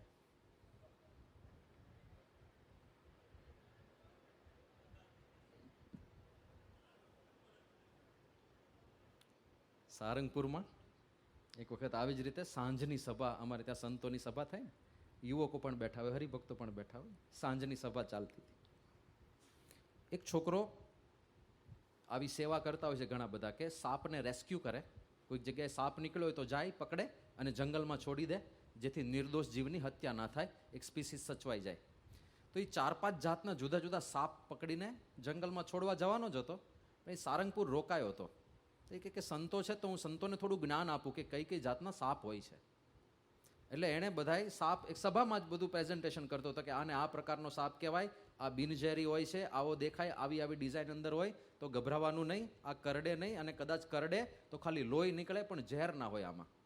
પછી બીજો સાપ કાઢ્યો, ત્રીજો સાપ કાઢ્યો, પેલી આંધળી ચાકર કાઢી, આંધળી હોય છે ને બંને બાજુ ચાલે ને. પછી એ બધું આખું એને બધું વ્યવસ્થિત સમજાવ્યું. પછી એ કે આ બધા તો બિનઝેરી હતા, પણ એક કોબરા પકડાયો છે. કારણ કે નાનો જ છે, 3 ફૂટનું કોબરાનું બચ્ચું હતું. પણ આપણી ત્યાં કહેવત છે ને, નાનું તોય નાગનું બચ્ચું. એ કે આ નાનું જ છે, પણ આની અંદર 2-3 જણને ખતમ કરવાનું ઝેર તો હોય, એટલું તો હોય. બેબી કોબરા છે, પણ તમને ઢાળી દે આ. તો કે કાઢું બહાર? સંતો કે હા કાઢો કાઢો કાઢો. તેને બહાર કાઢ્યો. પછી બધું સમજાવતો હતો કે આ સાપની પ્રકૃતિ કેવી હોય છે કે એની સામે કોઈ મૂવિંગ ઓબ્જેક્ટ હોય ને, પેલું બીન વગાડે છે ને, એ કે સાપ તો બેરો હોય છે, એને કંઈ સંભળાતી નથી બીન, પણ એ મૂવમેન્ટને ફોલો કરે. એની સામે કોઈક વસ્તુ હલતી હોય ને તો એ સતત ત્યાં જ જોયા કરે. એટલે પેલો એ છોકરો એક એનું પગનું પેલું ચંપલ કે બૂટ હતું એ આમ હલાવ્યા જ કરે પેલા સાપની સામે, એટલે એનું નજર ત્યાં જ રહે. એ નવરો પડે તો ક્યાંક જતો રહે પાછો. એટલે આમ સતત હલાવતો હતો, અને થોડો એ પણ ગભરાઈને દૂર રહેતો હતો, કારણ કે ઝેર કાઢ્યું નહોતું. ઝેર તો હતું જ ભાઈની અંદર. અને આ ચાલતું હતું ને એમાં લાઇટ ગઈ.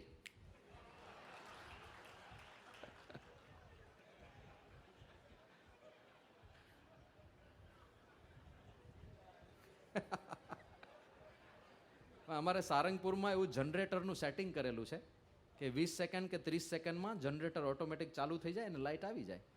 તો 30 સેકન્ડ પછી લાઇટ આવી, પણ નીચે કોઈ નહોતું બેઠું. આખો સભા મંડપ ખાલી, અને ખુરશીમાં જે બેઠા હતા એ પગ ઉપર ચડાઈને બેસી ગયા હતા, ઉભડક. સદભાગ્ય સાપ ત્યાંનો ત્યાં જ હતો, ક્યાંય ગયો નહોતો.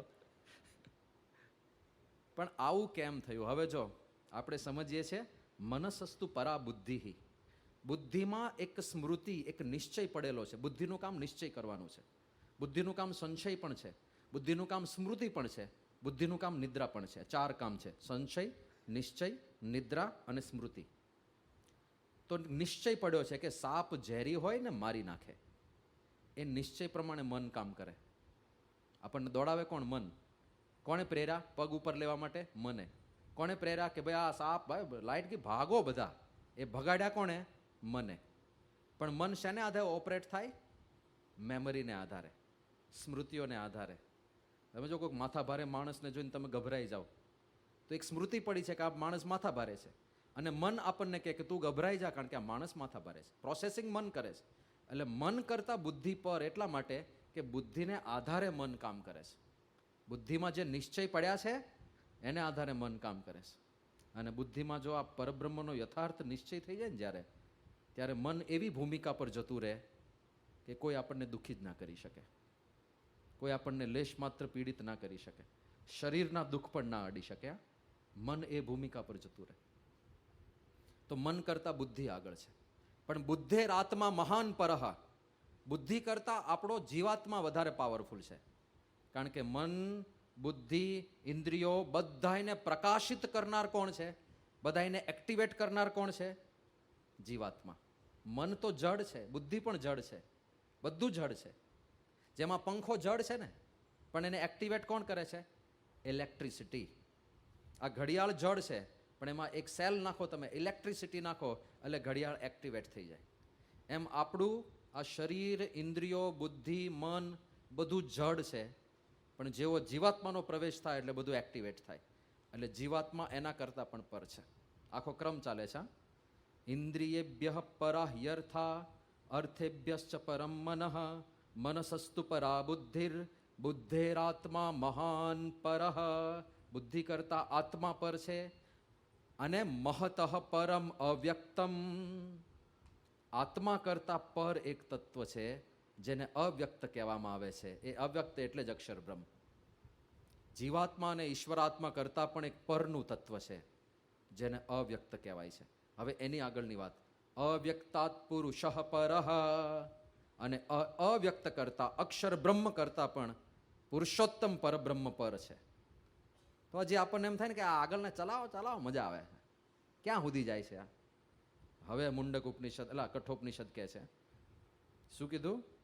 અવ્યક્તાત પુરુષ પરઃ. હવે પરાકાષ્ઠા ઉપર પહોંચી ગયા છે. એટલે હવે યમરાજ કહે છે, પુરુષાન્ન પરમ કિંચિત, સા કાષ્ઠા સા પરાગતિ. પુરુષથી પર કોઈ જ નથી.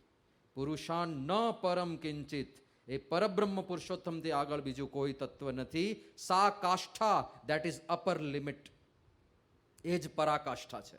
સા પરાગતિ, સર્વથી ઉપરની કોઈ વસ્તુ તમે પામી શકો તો એ પરબ્રહ્મને પામી શકો. એ જ પરમ ગતિ છે, એનાથી આગળ કોઈ નથી. એ પરબ્રહ્મ પરમાત્મા એક જ છે. અને એ પૃથ્વી પર પ્રગટ થયા, એ આપણને મળ્યા આપણા ઈષ્ટદેવ ભગવાન સ્વામિનારાયણ. હવે પૃથ્વી પર કોઈ અવતાર પ્રગટ થાય,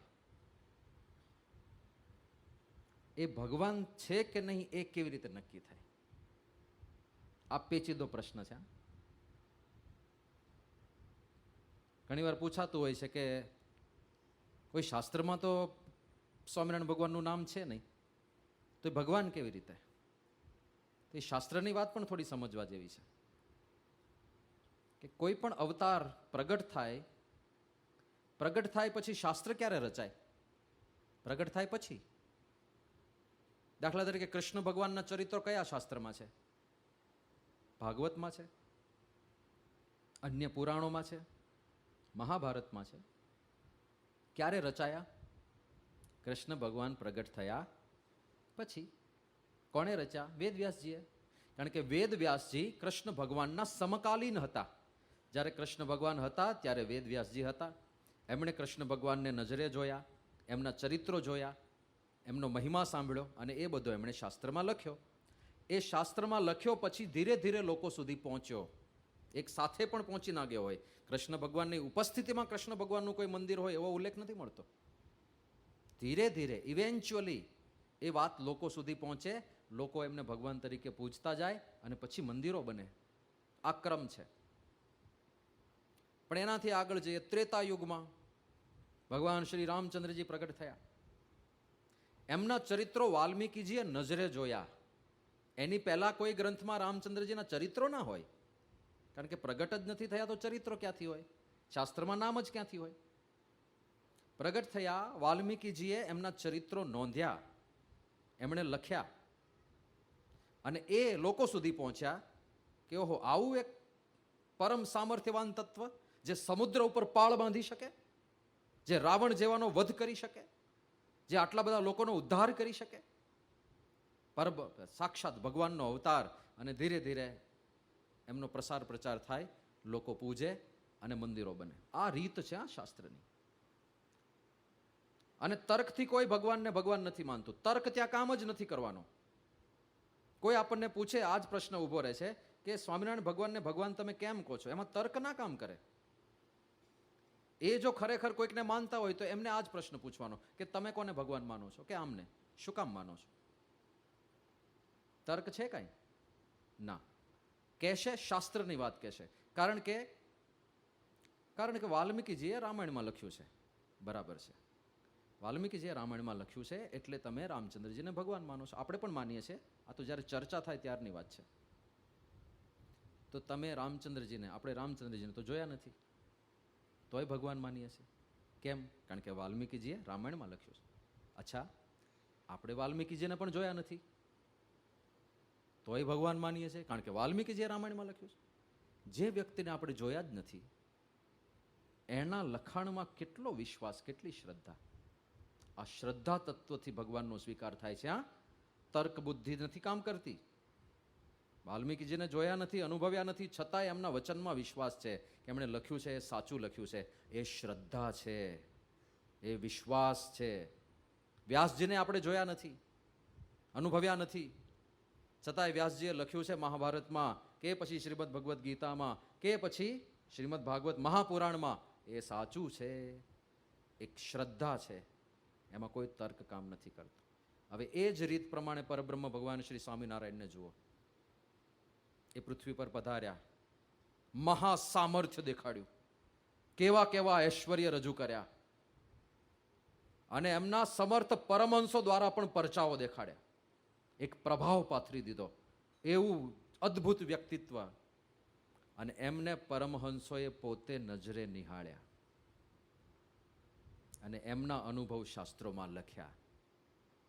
તો જેમ વાલ્મીકીજીએ રામચંદ્રજીના ચરિત્રો લખ્યા અને એક રામાયણ શાસ્ત્ર છે, એમ નિષ્કોળાનંદ સ્વામીએ ભગવાન સ્વામિનારાયણને અનુભવ્યા. તો ભક્ત ચિંતામણી એ જ કક્ષાનું શાસ્ત્ર કહેવાય. એ જ સિસ્ટમ તો એ જ રહેવાની છે.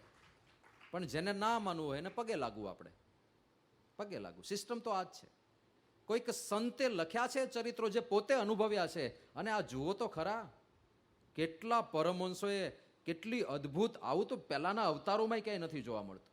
શ્રીજી મહારાજના એમની ઉપસ્થિતિમાં એમને ભગવાન તરીકે જોઈને 35,000 કીર્તનો પરમહંસોએ બનાવ્યા છે. More than 35,000. હવે આવું તો ક્યાંય નથી. એમની ઉપસ્થિતિમાં એમની આ રીતે ભગવાન તરીકે પૂજા થતી હોય. અને આટલા બધા કીર્તનો, એમની નાસિકા ઉપર કીર્તન બને, એમની આંખો ઉપર કીર્તન બને. આંખલડીની અણીએ વેંધ્યા, આંખલડીની અણીએ.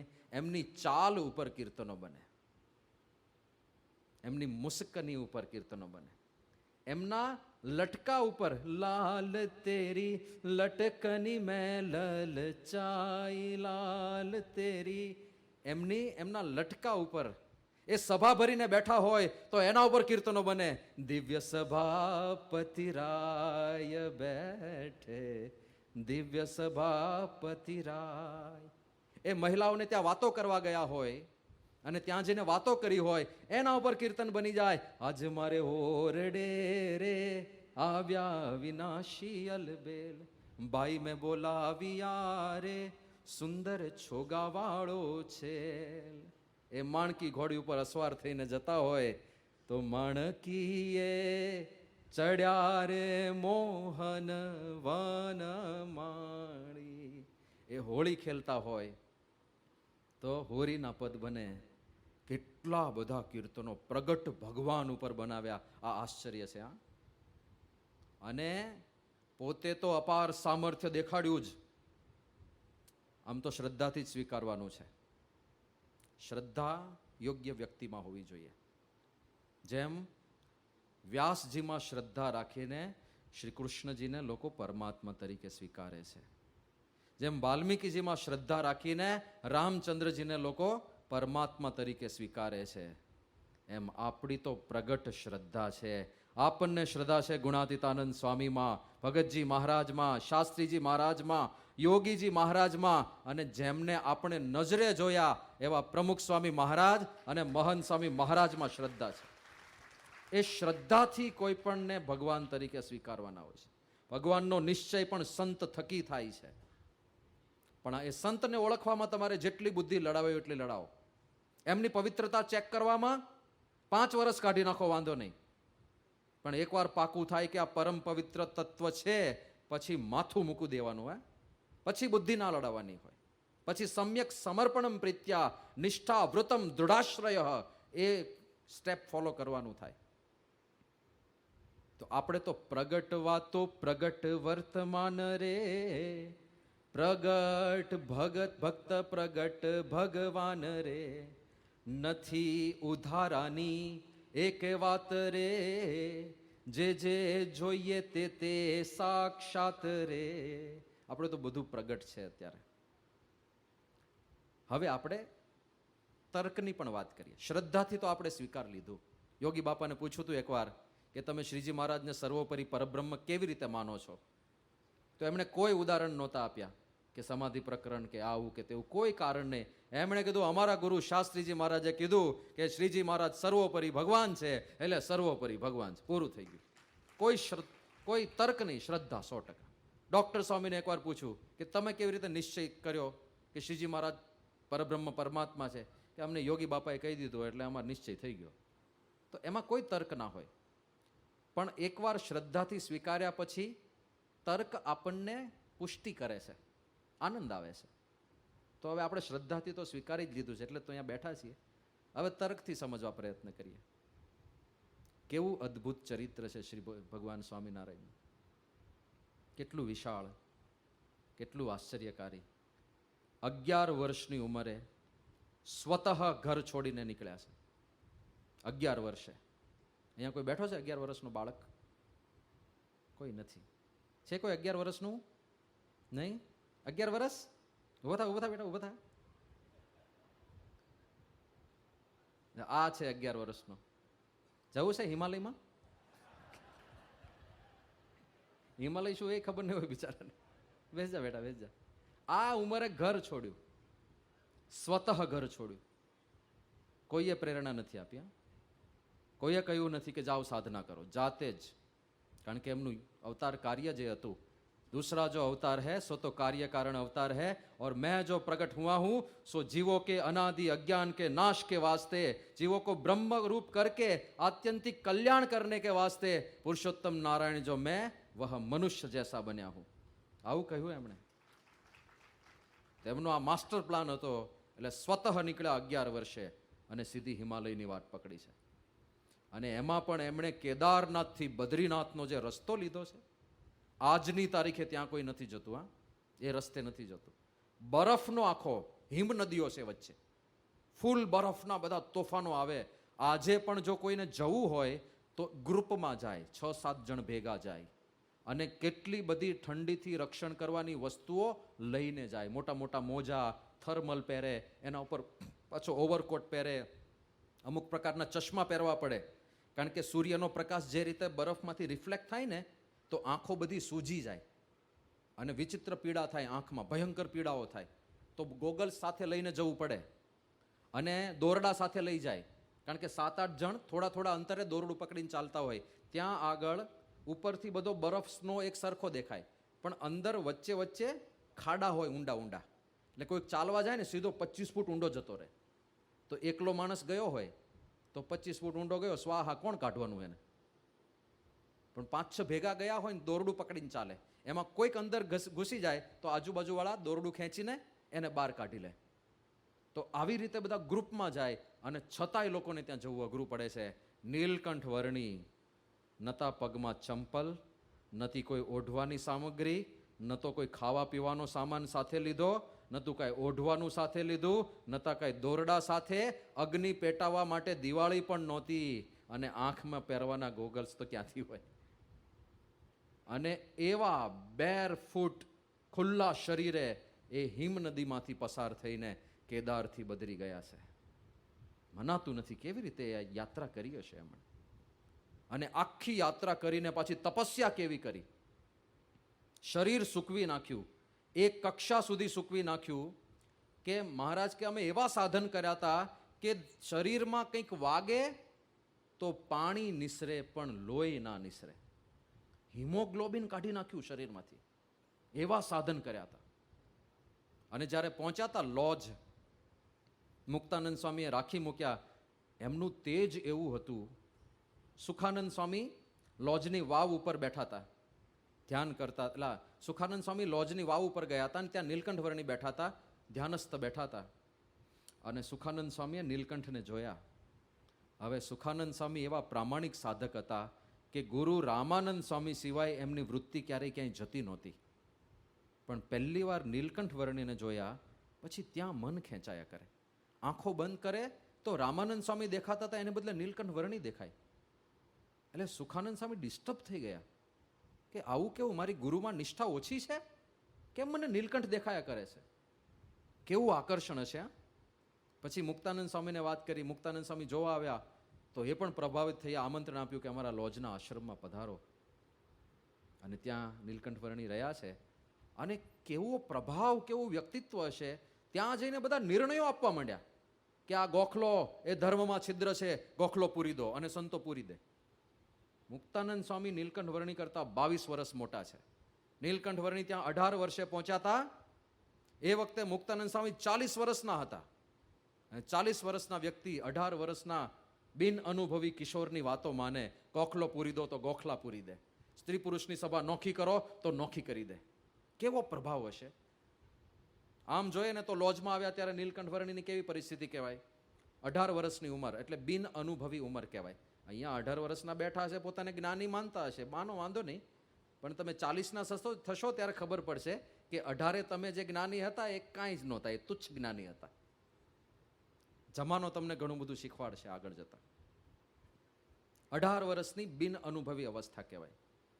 બીજું, જે પ્રદેશમાં આવ્યા છે લોજ, ગુજરાત. ગુજરાતમાં એમને કોઈ ઓળખતું નથી. ઉત્તર પ્રદેશમાંથી નીકળ્યા, આખા ભારતની યાત્રા કરીને ગુજરાતમાં કંઈક જુદા દેશના છેડે આવી ગયા છે. કોઈ ઓળખતું નથી. એવા ક્ષેત્રમાં કામ કરવાનું છે જ્યાં એમને કોઈ ઓળખતું નથી. ત્રીજું, એમને ગુજરાતની ભાષા આવડતી નથી. એ અવધી ભાષા બોલતા હતા જ્યારે અહીંયા આવ્યા ત્યારે. એમને ગુજરાતી આવડતું પણ નહોતું. હવે આ 3 કોમ્બિનેશન વિચારજો. 18 વર્ષની કાચી અવસ્થા છે, કોઈ ઓળખતું નથી અને ભાષા પણ આવડતી નથી. અને 30 વર્ષનો એમનો કાર્યકાળ રહ્યો. એ 30 વર્ષની અંદર એમણે 3000 પરમહંસોને દીક્ષા આપી. 3000 લોકોએ જીવન સમર્પિત કરી દીધું. આ સાધારણ ઐશ્વર્ય કહેવાય? દર 3 દિવસે એક વ્યક્તિ એમના ચરણોમાં જીવન સમર્પિત કરે. કરે છે તમારા ચરણોમાં કોઈ જીવન સમર્પિત? અરે જેની સાથે તમે હથેવાળો કર્યો છે એને સમર્પિત કર્યું છે જીવન? ના, એટલે તો ડખા થાય છે. તમે સમર્પિત નથી કર્યું ને એમણે સમર્પિત નથી કર્યું. સમર્પિત એટલે વિચાર જ નહીં. જેમ મહારાજ જેમ તમે કહો એમ. કહો તો મટકું ન ભરીએ મીટે, કહો તો અન્ન ન જમીએ પેટે, કહો તો તજીએ છાદનનો સંગ, રહીએ હિમમાં ઉઘાડે અંગ, કહો તો પીવું તજી દઈએ પાણી, રહીએ મૌન ન બોલીએ વાણી, એમ હિંમત છે મન માય, તમે કહો તે કેમ ન થાય. આ પરમહંસોની તૈયારી કે મહારાજ તમે કહો તો મટકા ભરવાના બંધ કરી દઈએ, તમે કહો તો પાણી પીવાનું બંધ કરી દઈએ, અન્ન છોડી દઈએ. અમારા મનમાં હિંમત છે, તમે ભગવાન સાક્ષાત મળ્યા છો, તમે કહો એ કેમ ના થાય. આવી રીતે વશ કર્યા હતા પરમહંસોને. અને એવા 3000, 3000 દર 3 દિવસે એક વ્યક્તિ જીવન સમર્પિત કરે છે. તમારું પોતાનું જ બ્લડ હોય, તમારા જ દીકરાઓ, અને એણે પેલા શેઢાડીના પીછા જેવા વાળ કરાવીને ઘરે આવે, સ્પાઇક્સ. અને તમે જુઓ કે આ ગધેડા ઉપર કોઈ કે મોર કલગી મૂકી હોય ને એવો લાગે છે. તો તમે કહી શકો કે બેટા ખરાબ લાગે છે, આ કેવા વાળ કપાયા. બાપા પપ્પાને બીક લાગે છે આજકાલ છોકરાઓની. આનું કહીશું તો કંઈક જતો રહે છે, ભાગી જશે ને કંઈક એને ખોટું લાગશે. એને કરતા ભલે ને એ જેવો લાગે એવો એ ભોગવશે. સગા દીકરાને પણ કંઈ કહેવાતું નથી, વાળ આવા કરાયો હોય. મુંડનની તો વાત જ જવા દો. અને 3000 બધું છોડીને બેસી ગયા. એ 2 જોડી કપડાં પહેરવાના. શ્રીજીમાં જે નિયમ કરેલો હજી ચાલે છે. 2 જ જોડી. આ સંતો બેઠા છે, આજે આ પહેર્યા છે આ કપડાં, બીજા સુકાતા હશે, સુકાઈ ગયા હશે તો વાળી લીધા હશે, કાલે એ પહેર લેવાના, આ સૂકવી દેવાના. બસ આ 2 જોડીમાં જ ચાલે. હા, અને માથેથી તો ઉપાડી જ લીધું.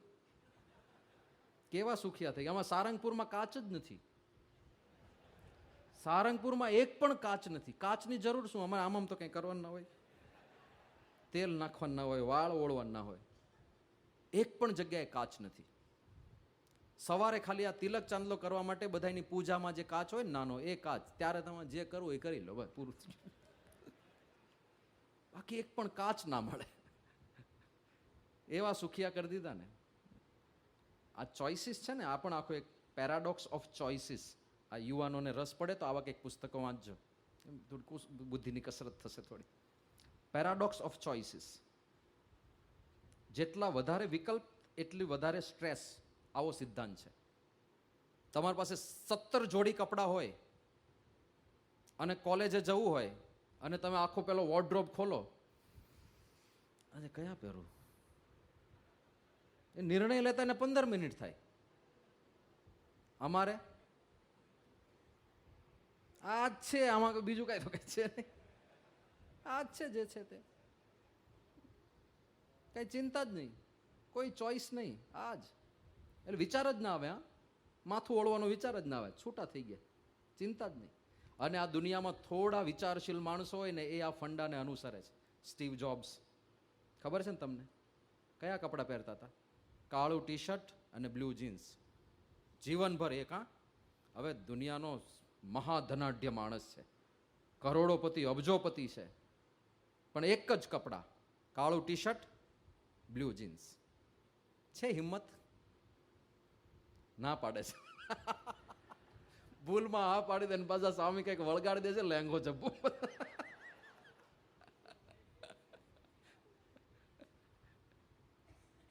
બહુ આ તો શૂરવીરનું કામ છે આ બધું.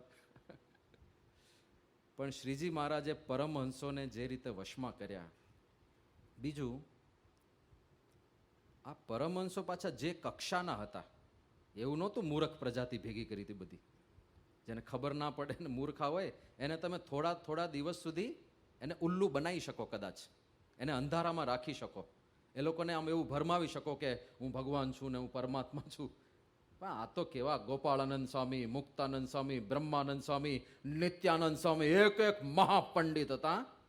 એ બધા એને વશમાં રાખવા એટલે. નિત્યાનંદ સ્વામીને પૂછ્યું એકવાર શ્રીજી મહારાજે કે તમારી વિશેષતા શું છે, વર્ણવો. નિત્યાનંદ સ્વામી કે ગમે તેવો શાસ્ત્રી હોય, પુરાણી હોય, ગમે તેવો શાસ્ત્રનો જાણકાર હોય, પણ મારી સાથે શાસ્ત્ર ચર્ચા કરવા બેસે તો પરાસ્ત થઈને રહે, એવું આપની કૃપાથી મારી અંદર શાસ્ત્રનું જ્ઞાન છે. આવા મહાવિદ્વાન હતા નિત્યાનંદ સ્વામી. ગોપાળાનંદ સ્વામી અહીંયા રહ્યા ગ્રહોની ગતિ ફેરવે. વડોદરામાં રહેતા હતા અને એક જ્યોતિષ સત્સંગી હતો. ગ્રહણ થવાનું હશે અને બધા જ્યોતિષીઓ બેસીને ચર્ચા કરતા હતા કે આવતી પૂનમે ગ્રહણ છે, આવતી પૂનમે ગ્રહણ છે. પેલા સત્સંગીએ ગણિત, જ્યોતિષ શાસ્ત્ર આખું કેલ્ક્યુલેશનનું શાસ્ત્ર છે. ગણતરીના આધારે તિથિઓ નક્કી થાય, ગ્રહણ નક્કી થાય, બધું નક્કી થાય. અને એટલું એક્યુરેટ છે, એમાં તમારે કાંઈ પશુ એસ્ટ્રોલોજીમાં કશું જોવાનું નહીં. એ મેથેમેટિક્સને આધારે કહી દે કે આ દિવસે ચંદ્ર અહીંયા જ હશે અને આટલી જ કળા હશે, આ દિવસે આ નક્ષત્ર આ જ જગ્યાએ હશે. ખાલી કેલ્ક્યુલેશનથી કહી દેવાય. એ આપણું જ્યોતિષ શાસ્ત્ર છે. તો જ્યોતિષ શાસ્ત્રના આધારે ગણતરી કરી, ગણતરીમાં ભૂલ થઈ અને એણે કહી દીધું આવતી પૂનમે ગ્રહણ નથી. બીજા બધા જ્યોતિષ કે છે લ્યા, આ બધું ગણતરી કહે છે, પેલો કે નથી. Over confidence. અને ઓવર કોન્ફિડન્સમાં એવું બોલી ગયો કે આવતી પૂનમે ગ્રહણ થાય તો મારું માથું ડૂલ કરું. એટલે આવું બોલાતું હશે, એવો કેવો અહંકાર. પછી આટલું મોટું અઘરું પેપર આવીને આવ્યા હોય તો ઘરે આવીને સોલ્વ તો કરવું પડે ને. ઘરે જઈને એને પાછું ફરીથી ગણતરી કરી, સારું કઈ લોચો તો નથી માર્યો ને, માથું ડૂલ કરવાના બધા વચન આપીને આવી ગયા. ઘરે આવીને ફરીથી ગણતરી કરી તો ગ્રહણ તો થવાનું હતું. એવો ફસાયો કે હવે આમાંથી ઉગારે કોણ. એટલે વડોદરા ગોપાળાનંદ સ્વામી ત્યાં રહેતા હતા. ત્યાં ગયો કે સ્વામી બહુ મોટો અપરાધ થઈ ગયો. શું? કે આવી રીતે શરત નાખી દીધી કે જો ગ્રહણ થાય તો માથું ડૂલ કરું અને ગ્રહણ તો થવાનું છે. તો પહેલાં તો ગોપાળન સાંઈએ થોડો ઠપકો આપ્યો કે ભાઈ આપણે સત્સંગી આવું બધું ના બોલાય, આ એક જાતનો જુગાર જ કહેવાય, આવું બધું કરવાની શું જરૂર છે. પણ પછી કીધું કે ચાલો હવે તમે વચન આપી જ દીધું છે તો આવતી પૂનમે ગ્રહણ નહીં થવા દઈએ, એના પછીની પૂનમે ગ્રહણ થશે. હવે આવું કોઈ બોલી શકે? આ કાંઈ પેલા સ્નૂકર થોડું રમવાનું છે, આમથી આમ દડો લઈ જઈશું ને આમ દડો લઈ જઈશું. આ તો ગ્રહોની ગતિઓ ફેરવવાની છે. પણ એમણે ના થવા દીધું ગ્રહણ, અને પછીની પૂનમે થયું. કાં તો એમને ગ્રહોની ગતિ ફેરવી દીધી, કાં જોનારની મતિ ફેરવી દીધી. બેમાંથી કાંઈક ફેરવ્યું, પણ એમણે ગ્રહણ લોકોને દેખાવા ના દીધું. તો આ ગોપાળાનંદ આવી સામર્થ્ય. ત્યાં સુંદરિયાણા આવ્યા હતા ગોપાળાનંદ સ્વામી, અને હિમરાજ શાહ કરીને દ્રઢ વૈષ્ણવ, હવેલી સંપ્રદાયમાં માને, બીજા કોઈને મસ્તક ના નમાવે. પણ એમના દીકરા હતા વનાશાહ, પૂંજાશાહ, જેઠાશાહ, એ બધાને પાકો સત્સંગ થયો. ગોપાળાનંદ સાંઈ સુંદરિયાણા ગયા, વનાશાહ, પૂંજાશાહ, જેઠાશાહ એ બધા દર્શન કરવા ગયા. ગોપાળાનંદ સાંઈ કે તમારા પિતાને તો ક્યારેક બોલાવો દર્શન માટે. કે સ્વામી એ નહીં આવે, એ નહીં આવે, એ પરમ વૈષ્ણવ છે અને એમની આસ્થા એક જગ્યાએ જોડાયેલી છે. ગોપાળાનંદ સાંઈ કે પણ એમને કહો તો ખરા સ્વામી બોલાવે છે. કે સ્વામી નહીં કીધું હોય અમે કહીએ ને સ્વામી બોલાવે છે, એમ કે સ્વામી તો એક વલ્લભ સ્વામી, બીજા બધા બાવા. એ દ્રઢ નિષ્ઠાવાન છે. ગોપાલ સાહેબ કે કામ કરો, અમારે શરીરે થોડું નબળાઈ લાગે છે આજે, અને તમારા પિતાજી વૈદું પણ જાણે છે, વૈદ્ય છે, નાડી વૈદ્ય છે, તો એમને કહો કે સ્વામી બીમાર પડ્યા છે, ચેક કરવા માટે આવે તો આવશે. પહેલાના માણસોમાં આજે માણસાઈને ધર્મ હતો ને, એ વાત જુદી. હા, પોતાનો દુશ્મન બીમાર પડ્યો હોય અને પોતે વૈદ્ય હોય તો દુશ્મનનો ઈલાજ કરવા જાય. આ ધર્મનિષ્ઠા હતી લોકોમાં.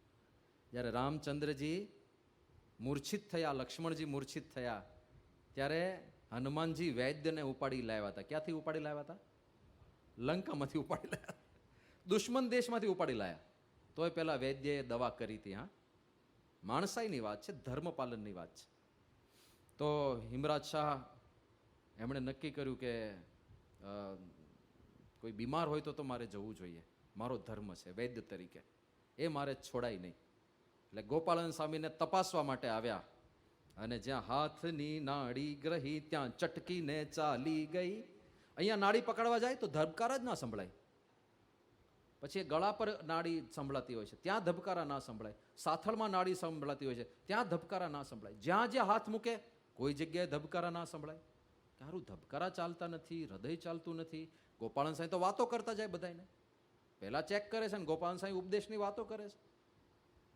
એ કે આ તો શક્ય નથી, આ મારી આટલા વર્ષોની આખું જે અનુભૂતિ છે વૈદ્ય તરીકે, એમાં આવા યોગી મેં જોયા નથી કે જે નાડી પ્રાણને ખેંચી રાખે. અને આ નાડી પ્રાણને ખેંચી નાખવાની વિદ્યા એની પાસે જ હોય જેણે અષ્ટાંગ યોગ સિદ્ધ કર્યો હોય. અને અષ્ટાંગ યોગ તો અમારા ઈષ્ટદેવ કૃષ્ણ ભગવાને સિદ્ધ કર્યો હતો. એટલે આ નક્કી કૃષ્ણ ભગવાન મારી કસોટી કરવા માટે આવ્યા છે એમ કરીને સીધા જ હિમરાજ શાહ પગમાં પડી ગયા કે પ્રભુ સ્વરૂપ પ્રગટ કરો તમારું, તમે ભગવાન છો, મારી કસોટી કરવા આવ્યા છો ને.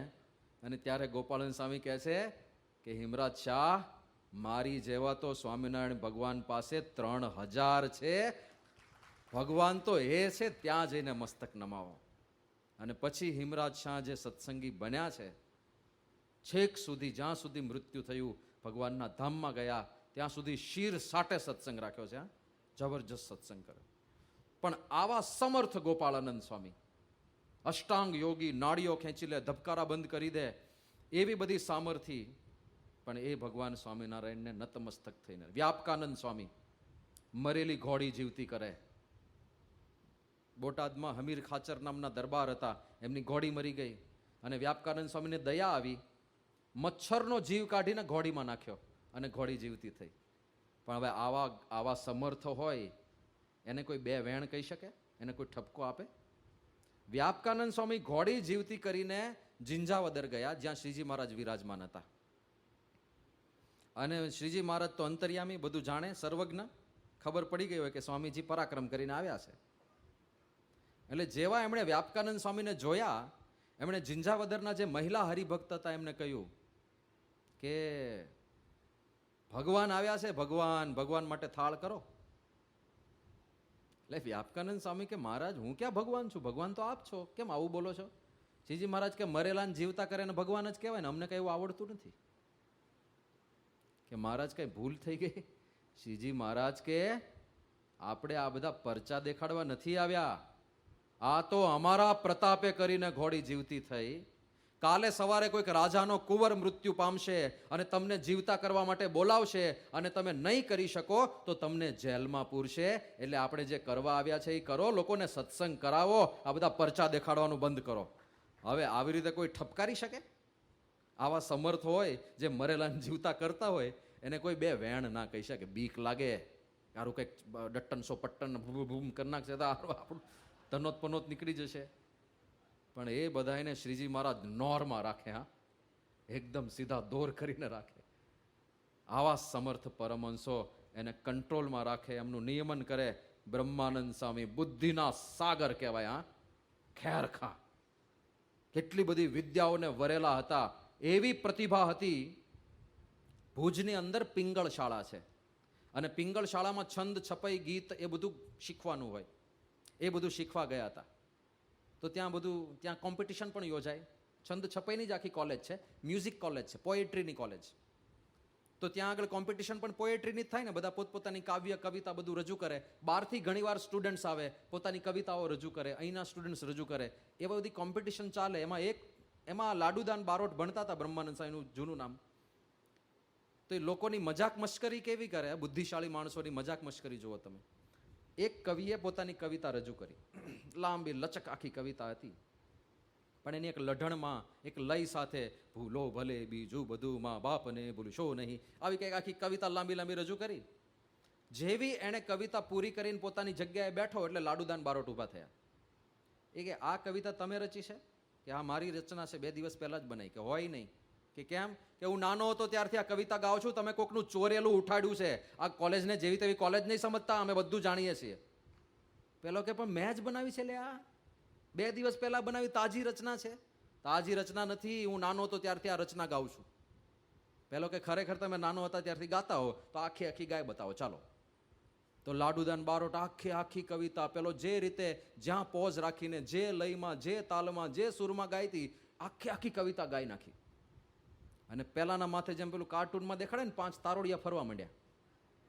ક્યારું મેં બનાવી છે, આને કેવી રીતે ખબર પડી આખી કવિતા? કે પછી કોકની બનાવેલી આખી આખી મને ભગવાને સુજાડી, કંઈ સમજાતું નથી. અને એનું ચકળવકળ થતું મોઢું જોઈને બધા વિદ્યાર્થીઓ હસવા લાગ્યા કે ભાઈ ચિંતા ના કર, તે જ બનાવી છે, તારી જ રચના છે. પણ આને કેવી રીતે આવડે? કે આ માણસ એટલો બુદ્ધિશાળી છે, એની એટલી આમ પ્રતિભા સંપન્ન છે કે એકવાર જે વસ્તુ સાંભળે એ એના સૂર, તાલ અને લય સાથે કાયમ માટે એના મગજમાં ફિટ થઈ જાય, એ ક્યારેય ભૂલે નહીં. એટલે તમે જ્યારે બોલ્યા ને કવિતા, એ આખે આખી એને ડિટ્ટો ટુ ડિટ્ટો યાદ રહી ગઈ છે, એટલે રજૂ કરે છે. બાકી તમારી જ બનાવેલી છે, ચિંતા નહીં કરતા. આવી તો મજાક કરતા હતા, બોલો કેવી પ્રતિભા હશે. અને ત્યાંથી નીકળ્યા, પિંગળ શાળામાં અભ્યાસ પૂરો થયો અને પછી નીકળ્યા બધા રાજ્યોની મુલાકાતે. એને થયું કે હવે ઘરે, મૂળ ખાણ ગામ રાજસ્થાન પાસે. પણ ભણવાનું પૂરું થયું એટલે એમને થયું કે ઘરે જતા પહેલા, જ્યારે ઘરે જાય ત્યારે પિતાના ચરણોમાં પહેલો પગાર આપવો છે. એવી ઘણા બધા યુવાનોને બહુ ઈચ્છા રહેતી હોય છે કે યે પિતાજી યે મેરી પહેલી કમાઈ આપકે ચરણોમાં સમર્પિત. એવા કંઈક આમ વટ હશે. એને થયું કે કમાણી કરીને જઈએ. તો હવે એ સમયે કવિઓને, આ બધા રાજકવિઓની કમાણી શું? કે રાજાઓ પાસે જાય અને ગીત ને છંદ ને છપાઈ બધું રાજા ઉપર બનાવે. આ રાજા, અરે કેવા રાજા, અરે બહુ મોટા રાજા, અરે મહાન રાજા.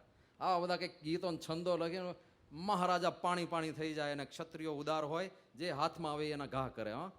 ઘરેણા ને સોના ને ચાંદી ને હતું ત્યાર સુધી આપતા હતા, હવે આપવું છે પણ છે નહીં.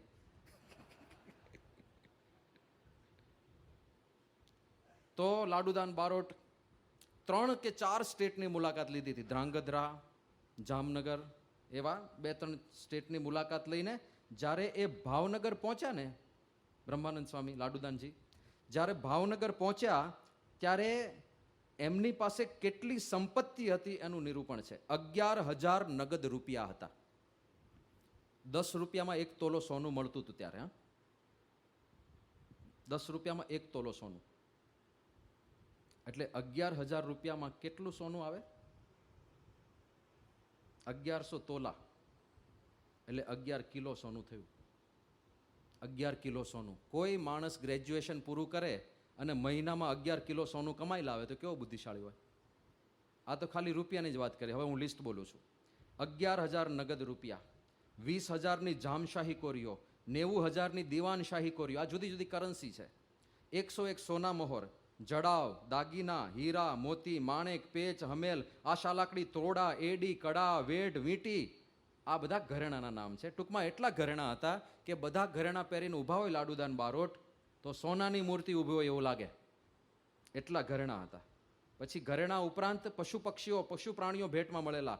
16 ઘોડા, 7 ઊંટ, 4 બળદ, 1 બેલગાડી, 1 સિગ્રામ, 50 સેવકો અને 50 બોડીગાર્ડ.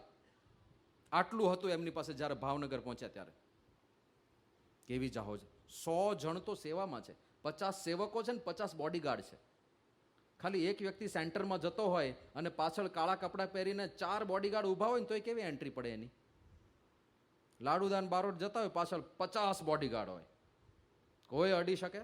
મોદીજી ઉતરે તો ચારે બાજુ ઉતરી જાય ને, કમોંડ આમ જોવા માંડે, પછી દરવાજો ખોલે. એવા લાડુદાન બારોટનો એવો વટ હતો. અને આ ઠાઠમાઠ સાથે પહોંચ્યા હતા ભાવનગર વખતસિંહ બાપુના દરબારમાં. અને ત્યાં જઈને વખતસિંહ ઉપર એક દોહો લલકારી દીધો, સોને કી છડી રૂપે કી મશાલ કરીને. અને એમાં છેલ્લે એવું બોલ્યા કે સૂર્યવંશી નરેશ રાજાધિરાજ વખતસિંહ બાપુને ઘણી ખમ્મા, ઘણી ખમ્મા. વખતસિંહ બાપુને થયું કે કસોટી કરીએ લાડુદાનની, ખરેખર તત્વ છે કે નહીં. નામ તો બહુ સાંભળ્યું છે આમનું. એમણે કીધું કે કવિરાજ, તમારી કીર્તિ બહુ સાંભળી છે અને તમારી કીર્તિને અનુરૂપ જ તમારી આ રચના છે. અમે પ્રસન્ન થયા, પણ એક ભૂલ કરી તમે. એ શું ભૂલ કરી? કે તમે આ સૂર્યવંશી બોલ્યા. અમે ચંદ્રવંશી રાજાઓ છીએ, અમે સૂર્યવંશી રાજાઓ નથી. હવે એકચ્યુઅલમાં સૂર્યવંશી જ હતા, પણ કસોટી કરવી હતી કે આને જ્ઞાન છે કે ભાઈ આ ગપ્પા જ મારે છે. લાડુદાન બારોટ કે રાજા સાહેબ, ભૂલ થઈ હોય તો સુધારી લેજો. એમ કરીને મહારાણા પ્રતાપથી વંશવેલો ચાલુ કર્યો કે મહારાણા પ્રતાપ સૂર્યવંશી નરાયશ હતા, બધા જાણે છે. એમના આ દીકરા થયા, એમના આટલા દીકરા થયા, એમાંના એક દીકરા આ બાજુ સોરઠમાં આવ્યા અને એમની વંશાવલીમાં આટલા આટલા રાજાઓ થયા. એ વંશમાં તમે આવો છો. મહારાણા પ્રતાપ સૂર્યવંશી હતા, એટલે તમે પણ સૂર્યવંશી છો. કદાચ ખબર ના હોય તો અપડેટ કરી લેજો ડેટા. અને આવું જ કહ્યું, વખતસિંહ બાપુ રાજી થઈ. આ હા, શું કવિરાજની બુદ્ધિ! અને બોલાવ્યા સોનીને, બોલાવો રાજ સોનીને. નાગદાન સોની કરીને સોની હતા કે આખે આખા કવિરાજને સોનેથી મઢી દેવા છે. એમના અંગે અંગના માપ લો, એક એક અંગના ઘરેણા બનાવો. નાગદાન સોની માપ લેતા હતા. એમના કપાળમાં તિલક ચાંદલો જોયો. લાડુદાન બારોટ કે આ ચાંદલો શેનો છે? આવો પંથ તો ક્યારેય જોયો નથી. આ નવો સંપ્રદાય છે. હજી નાગદાન સોની વાત કરે એ પેલા વખતસિંહ બાપુએ વાત કરી કે આમાં ગઢડામાં એક સ્વામિનારાયણ કરીને છે, લોકો એને ભગવાન માને છે. હવે આ કળિયુગમાં ભગવાન હશે કે કેમ? તમારી જેવા કોઈક બુદ્ધિશાળીને અમે રાહ જોતા હતા જે ત્યાં જઈને પારખા કરી આવે. આ તો ચેલેન્જિંગ કામ કહેવાય ને, એવું તો ગમે અમુક લોકોને. અહંકારી લોકોને ચેલેન્જ બહુ ગમે, પ્રૂવ કરવી ગમે કે સી આઈ એમ સમથિંગ. કે હા, અમારા જેવા બુદ્ધિશાળી આપણે આ નહીં કર્યા, હમણાં કસોટી કરી આવીએ. કે થોડા દિવસ રોકાવ, અમારી મહેમાનગતિ માણો. એ હવે તો જ્યાં સુધી આ કસોટી પૂરી ના થાય ને ત્યાં સુધી ચેન નહીં પડે. અમુક લોકોને એવું હોય જ્યાં સુધી ટાસ્ક પૂરું ના થાય ને ઊંઘ ના આવે, એટલે વરાજાની ઊંઘ ઉડી જતી હોય ઘણી વાર. લગ્નના 3-4 દી પહેલા ઊંઘ જ ના આવે ને કે આ લગ્ન પૂરા થાય પછી કંઈક હળવું થાય વાતાવરણ. તો કે હવે મને ચેન નહીં પડે જ્યાં સુધી હું ગઢડા નહીં જાઉં ત્યાં સુધી, જ્યાં સુધી એમને ખુલ્લા નહીં પાડું ત્યાં સુધી. અને એ જ્યારે નીકળ્યા ત્યારે પેલા નાગદાન સોની બોલ્યા, એ તો દ્રઢ નિષ્ઠાવાન સત્સંગી. એમણે કહ્યું કે કવિરાજ, મીઠાની કોથળી સાગરનું તળિયું માપવા જાય, મીઠાની બેગ હોય એ સાગરના તળિયે જાય તો તળિયે પહોંચતા તો બધું ઓગળી જાય મીઠું. કે મીઠાની કોથળી સાગરનો તળિયો માપવા જાય તો ઓગળી જાય. લાડુદાન બારોટ એ ભગવાન છે, મહાસાગર છે, જોજો કંઈક ઓગળી નહીં જતા. અને ત્યારે તો છંછેડો હોય સાપ એમ ફૂંફાડા મારીને લાડુદાન બારોટે કહ્યું કે ગણવા માંડ, તું સોનું ટીપી ખાનાર મને કે 3 દિવસમાં એમને ખુલ્લા પાડીને, એમના પાખંડને ચોમેર ખુલ્લું પાડીને અહીંયા દરબારગઢમાં હાજર ના કરું તો મારું નામ બદલી નાખજે. અને આવું કહીને નીકળ્યા લાડુદાનજી. ભગવાને પ્રેરણા કરી હૃદયમાં. જેમ જેમ ગરડા નદી આવતું જાય એમ એમ બધા વિચારો બદલાવા માંડ્યા. ખરું ખરેખર ભગવાને છે તો જ્યારે ચરિત્ર લખાશે અને ઇતિહાસ લખાશે આમનો, ત્યારે પેલા બધા અસુરોનું લિસ્ટ હશે ને, રાવણ, કુંભકર્ણ, શિશુપાલ, દંતવક્ત્ર, લાડુદાન, એ લિસ્ટમાં આપણું નામ આવશે. તો 4 વિપરીત સંકલ્પો કરે આપણે જાણીએ છીએ. કાળા કામળામાં ભાગવત વાંચતા હોય, 16 ચિહ્નોના દર્શન કરાવે, ગુલાબનો હાર પહેરાવે, નામ દઈને બોલાવે, વૃત્તાંત કહી દે, અને બધું મહારાજે કર્યું. જેવા ત્યાં ગયા દાદા ખાચરના દરબારમાં, બીજી બધી સંપત્તિ ભાવનગર મૂકીને જ આવ્યા હતા. ખાલી થોડા ઘોડા ને 1-2 સેવકો લઈને ગયા હતા. પણ એવો એમનો વેશ હતો, દાદા ખાચરને થયું કે બહુ મોટા રાજા આવ્યા, એટલે તો સ્વાગત કરવા માટે દોડ્યા. શ્રીજી મહારાજ સભા ભરીને બેઠા હતા. દૂરથી જોયા લાડુદાન ઘોડા ઉપર આવ્યા. મહારાજે અહીંથી બૂમ પાડી, આવો લાડુદાનજી આવો, અમારા પારખા કરવા આવ્યા લાગો છે. સીધા નામથી બોલાવ્યા અને આખું વૃત્તાંત કહી દીધું. અને પછી બધા સંકલ્પો પૂરા કર્યા. અને એ લાડુદાન ગઢડા ગયા તે ગયા. મીઠાની કોથળી સાગરમાં ઓગળી ગઈ. એમાંથી બ્રહ્માનંદ સ્વામીની ભેટ મળી સંપ્રદાયને. અને શ્રીજી મહારાજનો જે મહિમા એમણે ગાયો છે. પછી આ સમાચાર મળ્યા ગાયકવાડ સરકારને. એમને ખબર પડી કે મહાબુદ્ધિશાળી, મહાપંડિત, મહાવિદ્વાન, મહાકવિરાજ એવા લાડુદાન ત્યાં સાધુ થઈ ગયા. આ સાધુ સંતો ભજન કરવામાં આખી જિંદગી કાઢી નાખે, આ તો કેટલા મોટા કવિ છે. એ અહીંયા રહે તો કેવા કેવા કાવ્યો બનાવી શકે. He is wasting his life. તો એમણે એક ઓફર મૂકી કે એ લાડુદાન બારોટ જો અહીંયા આવે મારે ત્યાં વડોદરાની અંદર, તો રાજકવિનું પદ આપું, 25 ગામનું પરગણું આપું, રહેવા માટે હવેલી આપું, સેવામાં સેવકો અને અંગ રક્ષકો આપું, અને એમને ફરવા માટે સિગ્રામ અને સુખપાલ આપું, અને બધી સુવિધા આપું. લાડુદાન અહીંયા આવી જાઓ, 25 ગામના રાજા થઈને રહેશો. કેટલી મોટી ઓફર છે. અને સામે બ્રહ્માનંદ સ્વામી લખે છે કે મેં ઢાઢી મહારાજ કો और हाजर हुक्म हजूर, गायो जश गोविंद को और पायो धन भरपूर. મારે તમારું ધન અને સંપત્તિ ને સત્તા નથી જોઈતી. હું તો પરબ્રહ્મ ભગવાનનો સેવક છું. એમનો જશ ગાયો, એમાં ધનના ઢગલા મને મળી ગયા છે. જીવનભર શ્રીજી મહારાજના દાસ થઈને રહ્યા. આવા સમર્થ પરમહંસોનું નિયમન એ પરબ્રહ્મ સિવાય કોઈ ના કરી શકે. બીજું સમાધિ પ્રકરણ. આટલી દુર્લભ સમાધિ, એમના ચાખડીના ચટકા સાંભળીને લોકોને સમાધિ થાય, એમના નામ સાંભળીને લોકોને સમાધિ થાય. કેવું ઐશ્વર્ય. પહેલી સમાધિ ક્યારે થઈ હતી? આજે 5 મિનિટ વધારે લઈશું. શ્રદ્ધા છે ને તમારી? 3જા દિવસ પછી વાંધો નહીં ભાઈ, 1-2 દિવસમાં પતિ જ જવાનું છે ને હવે ક્યાં. તો પહેલી સમાધિ ક્યારે થઈ હતી? જ્યારે નીલકંઠ વર્ણી સ્વરૂપે આવ્યા, રામાનંદ સ્વામીની રાહ જોતા હતા. અને મુક્તાનંદ સ્વામીને કીધું કે હવે તો બહુ મોડું થઈ ગયું, ઘણા મહિના થઈ ગયા, આપણે ત્યાં જઈએ. મુક્તાનંદ સ્વામી કે આપણે એક પત્ર લખીએ રામાનંદ સ્વામીને. અને મુક્તાનંદ સ્વામી એક પત્ર લખે છે, એક પત્ર નીલકંઠ વર્ણી લખે છે. અને એ પત્ર લઈને મયારામ ભટ્ટ ત્યાં આગળ ગંગારામ મલ્લને ત્યાં છેક ભુજ જાય છે. રામાનંદ સ્વામી ત્યાં હતા. અને પત્રમાં મુક્તાનંદ સ્વામીએ પહેલાં લખેલું કે આપણા અહીંયા આગળ એક વર્ણી આવ્યા છે. અને વર્ણી કેવા છે? તો વળી લખવા કારણ જે હ તમે સાંભળજો પ્રભુ તે હ. કૌશલ દેશથી આવ્યા છે મુનિ, હવે વાત કહું હું તે હુની. કૌશલ દેશમાંથી, અયોધ્યાથી એક મુનિ આવ્યા છે, એમની મારે તમને વાત કરવી છે. એવા તપસ્વી છે, એવું શરીર સૂકવી નાખ્યું છે કે દેહમાં જેટલી છે નાડી, દેખાય છે તે સર્વે ઉઘાડી. ત્યાગ વૈરાગ્ય તને છે અતિ, જાણે આપે તપની મૂર્તિ. દેહમાં જેટલી નાડીઓ છે બધી બહારથી દેખાય છે, એવું શરીર સૂકવી નાખ્યું છે. કેટલો સંયમ જોઈએ. બાકી 1 કિલો નથી ઘટતું. ઘટે છે?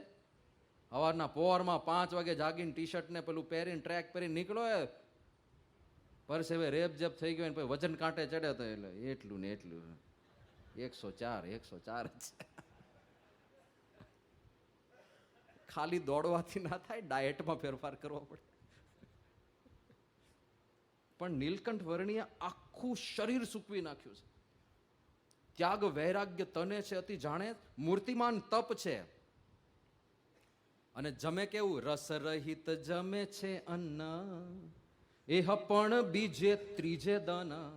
રસ રહિત અન્ન જમે, જેમાં કોઈ સ્વાદ ના આવે. ખટરસ શબ્દ સાંભળ્યો છે ને તમે? ખટરસ શું છે? 6 પ્રકારના રસ હોય છે જમવામાં. મધુર, આમ્લ, લવણ, કટુકષાય, તિક્ત ભેદાત. મધુર એટલે મીઠો, અમ્લ એટલે ખાટો, લવણ એટલે ખારો, કટુ એટલે કડવો, કષાય એટલે તુરો અને તિક્ત એટલે તીખો. આ 6 રસ છે. પણ એકલા આમાં મજા ના આવે, કોમ્બિનેશનમાં મજા આવે. ભજીયા થોડા તીખા છે, થોડા ખારા છે, પણ ખાટું મીઠું ભળે ને તો મજા આવે. ચટણીમાં બળે ને આપણે બધું મિક્સ કરીને ખાઈએ ને, મેક્સિમમ કોમ્બિનેશનથી લાભ લેવા પ્રયત્ન કરીએ. આઈસ્ક્રીમ ગળ્યો છે તો વેફર સાથે ખાવાનો, એટલે થોડું ક્રિસ્પી પણ ભળે, થોડું ખાટું મીઠું, થોડું ગળ્યું તીખું, મજા આવે. તો આવી રીતે આપણે રસ પણ નીલકંઠ વર્ણી રસ રહિત જમે છે અન્ન. અન્ન જમતા હતા રસ રહિત. સીધા મગ બાફી નાખવાના, મીઠું પણ નહીં નાખવાનું. ક્યારેક તો ખાઈ જોજો. અરે એકવાર મીઠા વગરનું શાક ખાઈ જો. એકવાર મીઠું ના હોય ને, બીજું બધું આ મરચું ને લીંબુ ને બધું નાખવાનું, ખાલી મીઠું જ મિસિંગ હોય એવું શાક એકવાર બનાવીને ખાજો. આ તો કોઈ રસ ના આવે, કોઈ સ્વાદ ના આવે. એકવાર અમે બધા સાધકમાં હતા ને તો અમને એવી આજ્ઞા આવી હતી કે તમારે સેવા બહુ ચાલે છે તો 15 દિવસ વ્રત કરજો. આ શ્રાવણ માસનું અમારે મહિનાનું વ્રત હોય. આ બધા સંતોને ધારણા પારણા ચાલે છે. આજે જમ્યા છે, કાલે નિર્જળ ઉપવાસ કરશે. કાલે તો આમે એકાદશી છે. પછી પાછું જમવાનું, પછી નિર્જળ ઉપવાસ, પછી જમવાનું, પછી નિર્જળ ઉપવાસ, ધારણા પારણા ચાલે છે. આજે આવતીકાલે છેલ્લો ઉપવાસ છે, પછી ધારણા પારણા પૂરા થશે મહિનાના. તો 15 દિવસ કરવાનું હતું. મને થયું કે 15 દાડા છે તો ખટરસ ટ્રાય કરીએ. મેં 3-4 બીજા સાધકોને વાત કરી. મેં કહ્યું આવો મારો વિચાર છે. હા કરીએ. નવા હોય તો બળ પણ બહુ હોય, પાછું ઉત્સાહ બહુ હોય. તો અમે લગભગ 8-10 સાધકોએ ભેગા થઈને નક્કી કર્યું ખટરસ. 15 દિવસ હતા એટલે કીધું કદાચ અઘરું પડશે તો ખેંચતા 15 દાડા તો ખેંચી નાખશું. પહેલા 2 દિવસ બહુ મજા આવી, કારણ કે બીજા બધા સાધકોને ઉપવાસ હોય, નિર્જળ ઉપવાસ હોય, અને અમારે ખાવાનું. અને આખો દિવસ જેટલું ખાવાનું એટલું ખાવો. ખટરસમાં એવું હોય 25 વાર ખાવ 25 વાર ખાવ. નિયમ કેટલો? આ 6 માંથી કંઈ સ્વાદ ના આવવો જોઈએ એવું ખાવાનું. એટલે શું ખાવાનું? શું સીધા મગ બાફીને ખાઈ લેવાનું. રોટલી લોટને પાણીમાં પલાળીને રોટલી કરીને ખવાય, પણ મીઠું નહીં નાખવાનું, મોણ નહીં નાખવાનું, ઘી તેલ નહીં નાખવાનું, કાંઈ નહીં. સારું મોઢામાં ના જાય. તો પહેલા દિવસ આનંદ શેનો આવ્યો કે પહેલા ભૂખ્યા છે ને અમે ખાઈએ છીએ, કમ્પેરિઝનનો આનંદ લીધો. પણ ત્રીજા દિવસથી એવા વિકળ થઈ ગયા બધા, ખારું આ તો મોઢામાં જ નથી જતું, આમાં કંઈ સ્વાદ જ નથી આવતો. 15 દિવસ માંડ પૂરા કર્યા. પછી તો કાઉન્ટડાઉન ચાલે. હવે 2 દાડા બાકી, હવે 1 દાડો બાકી, હા છેલ્લો દિવસ.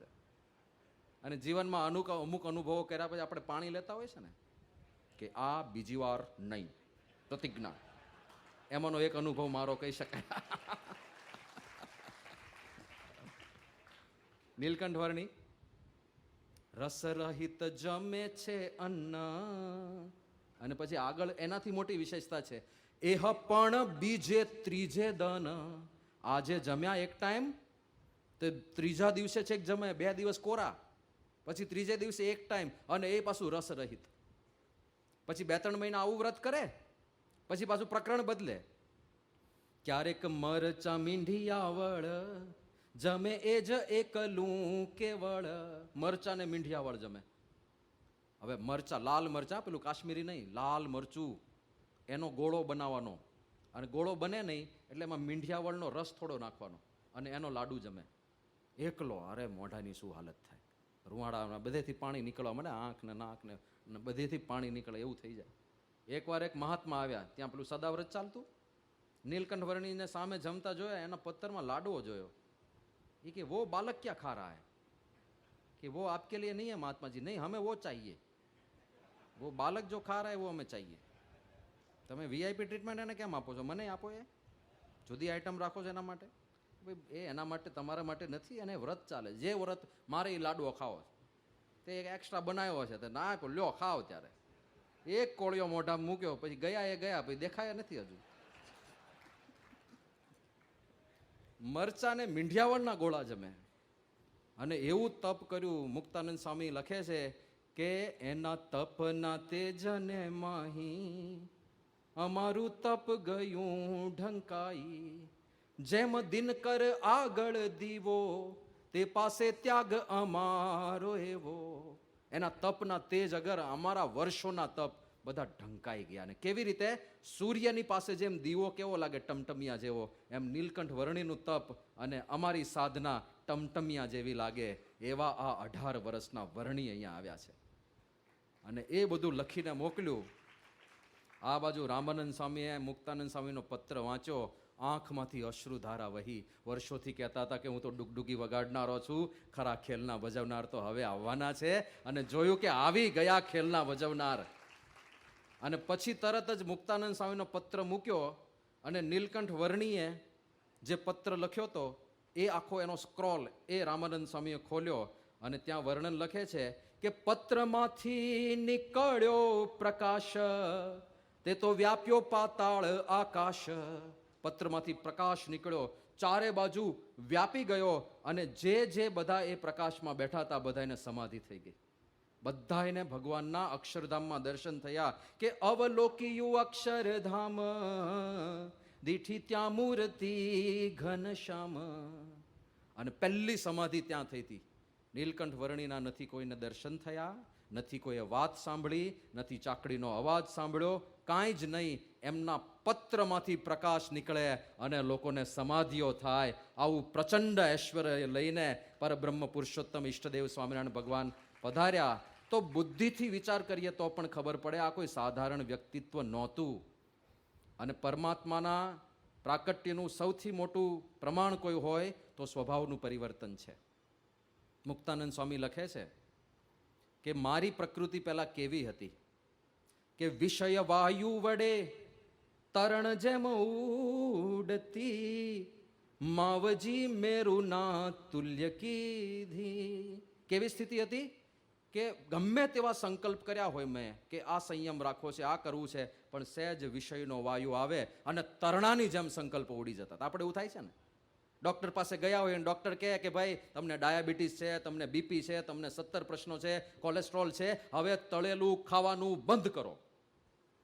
અને આપણે નક્કી કરીને જાય કે આજ પછી બાપુ ખાય તો બીજા, હવે તળેલું નહીં, હવે મોઢામાં ના જાય, પ્રતિજ્ઞાબદ્ધ થાઉં છું.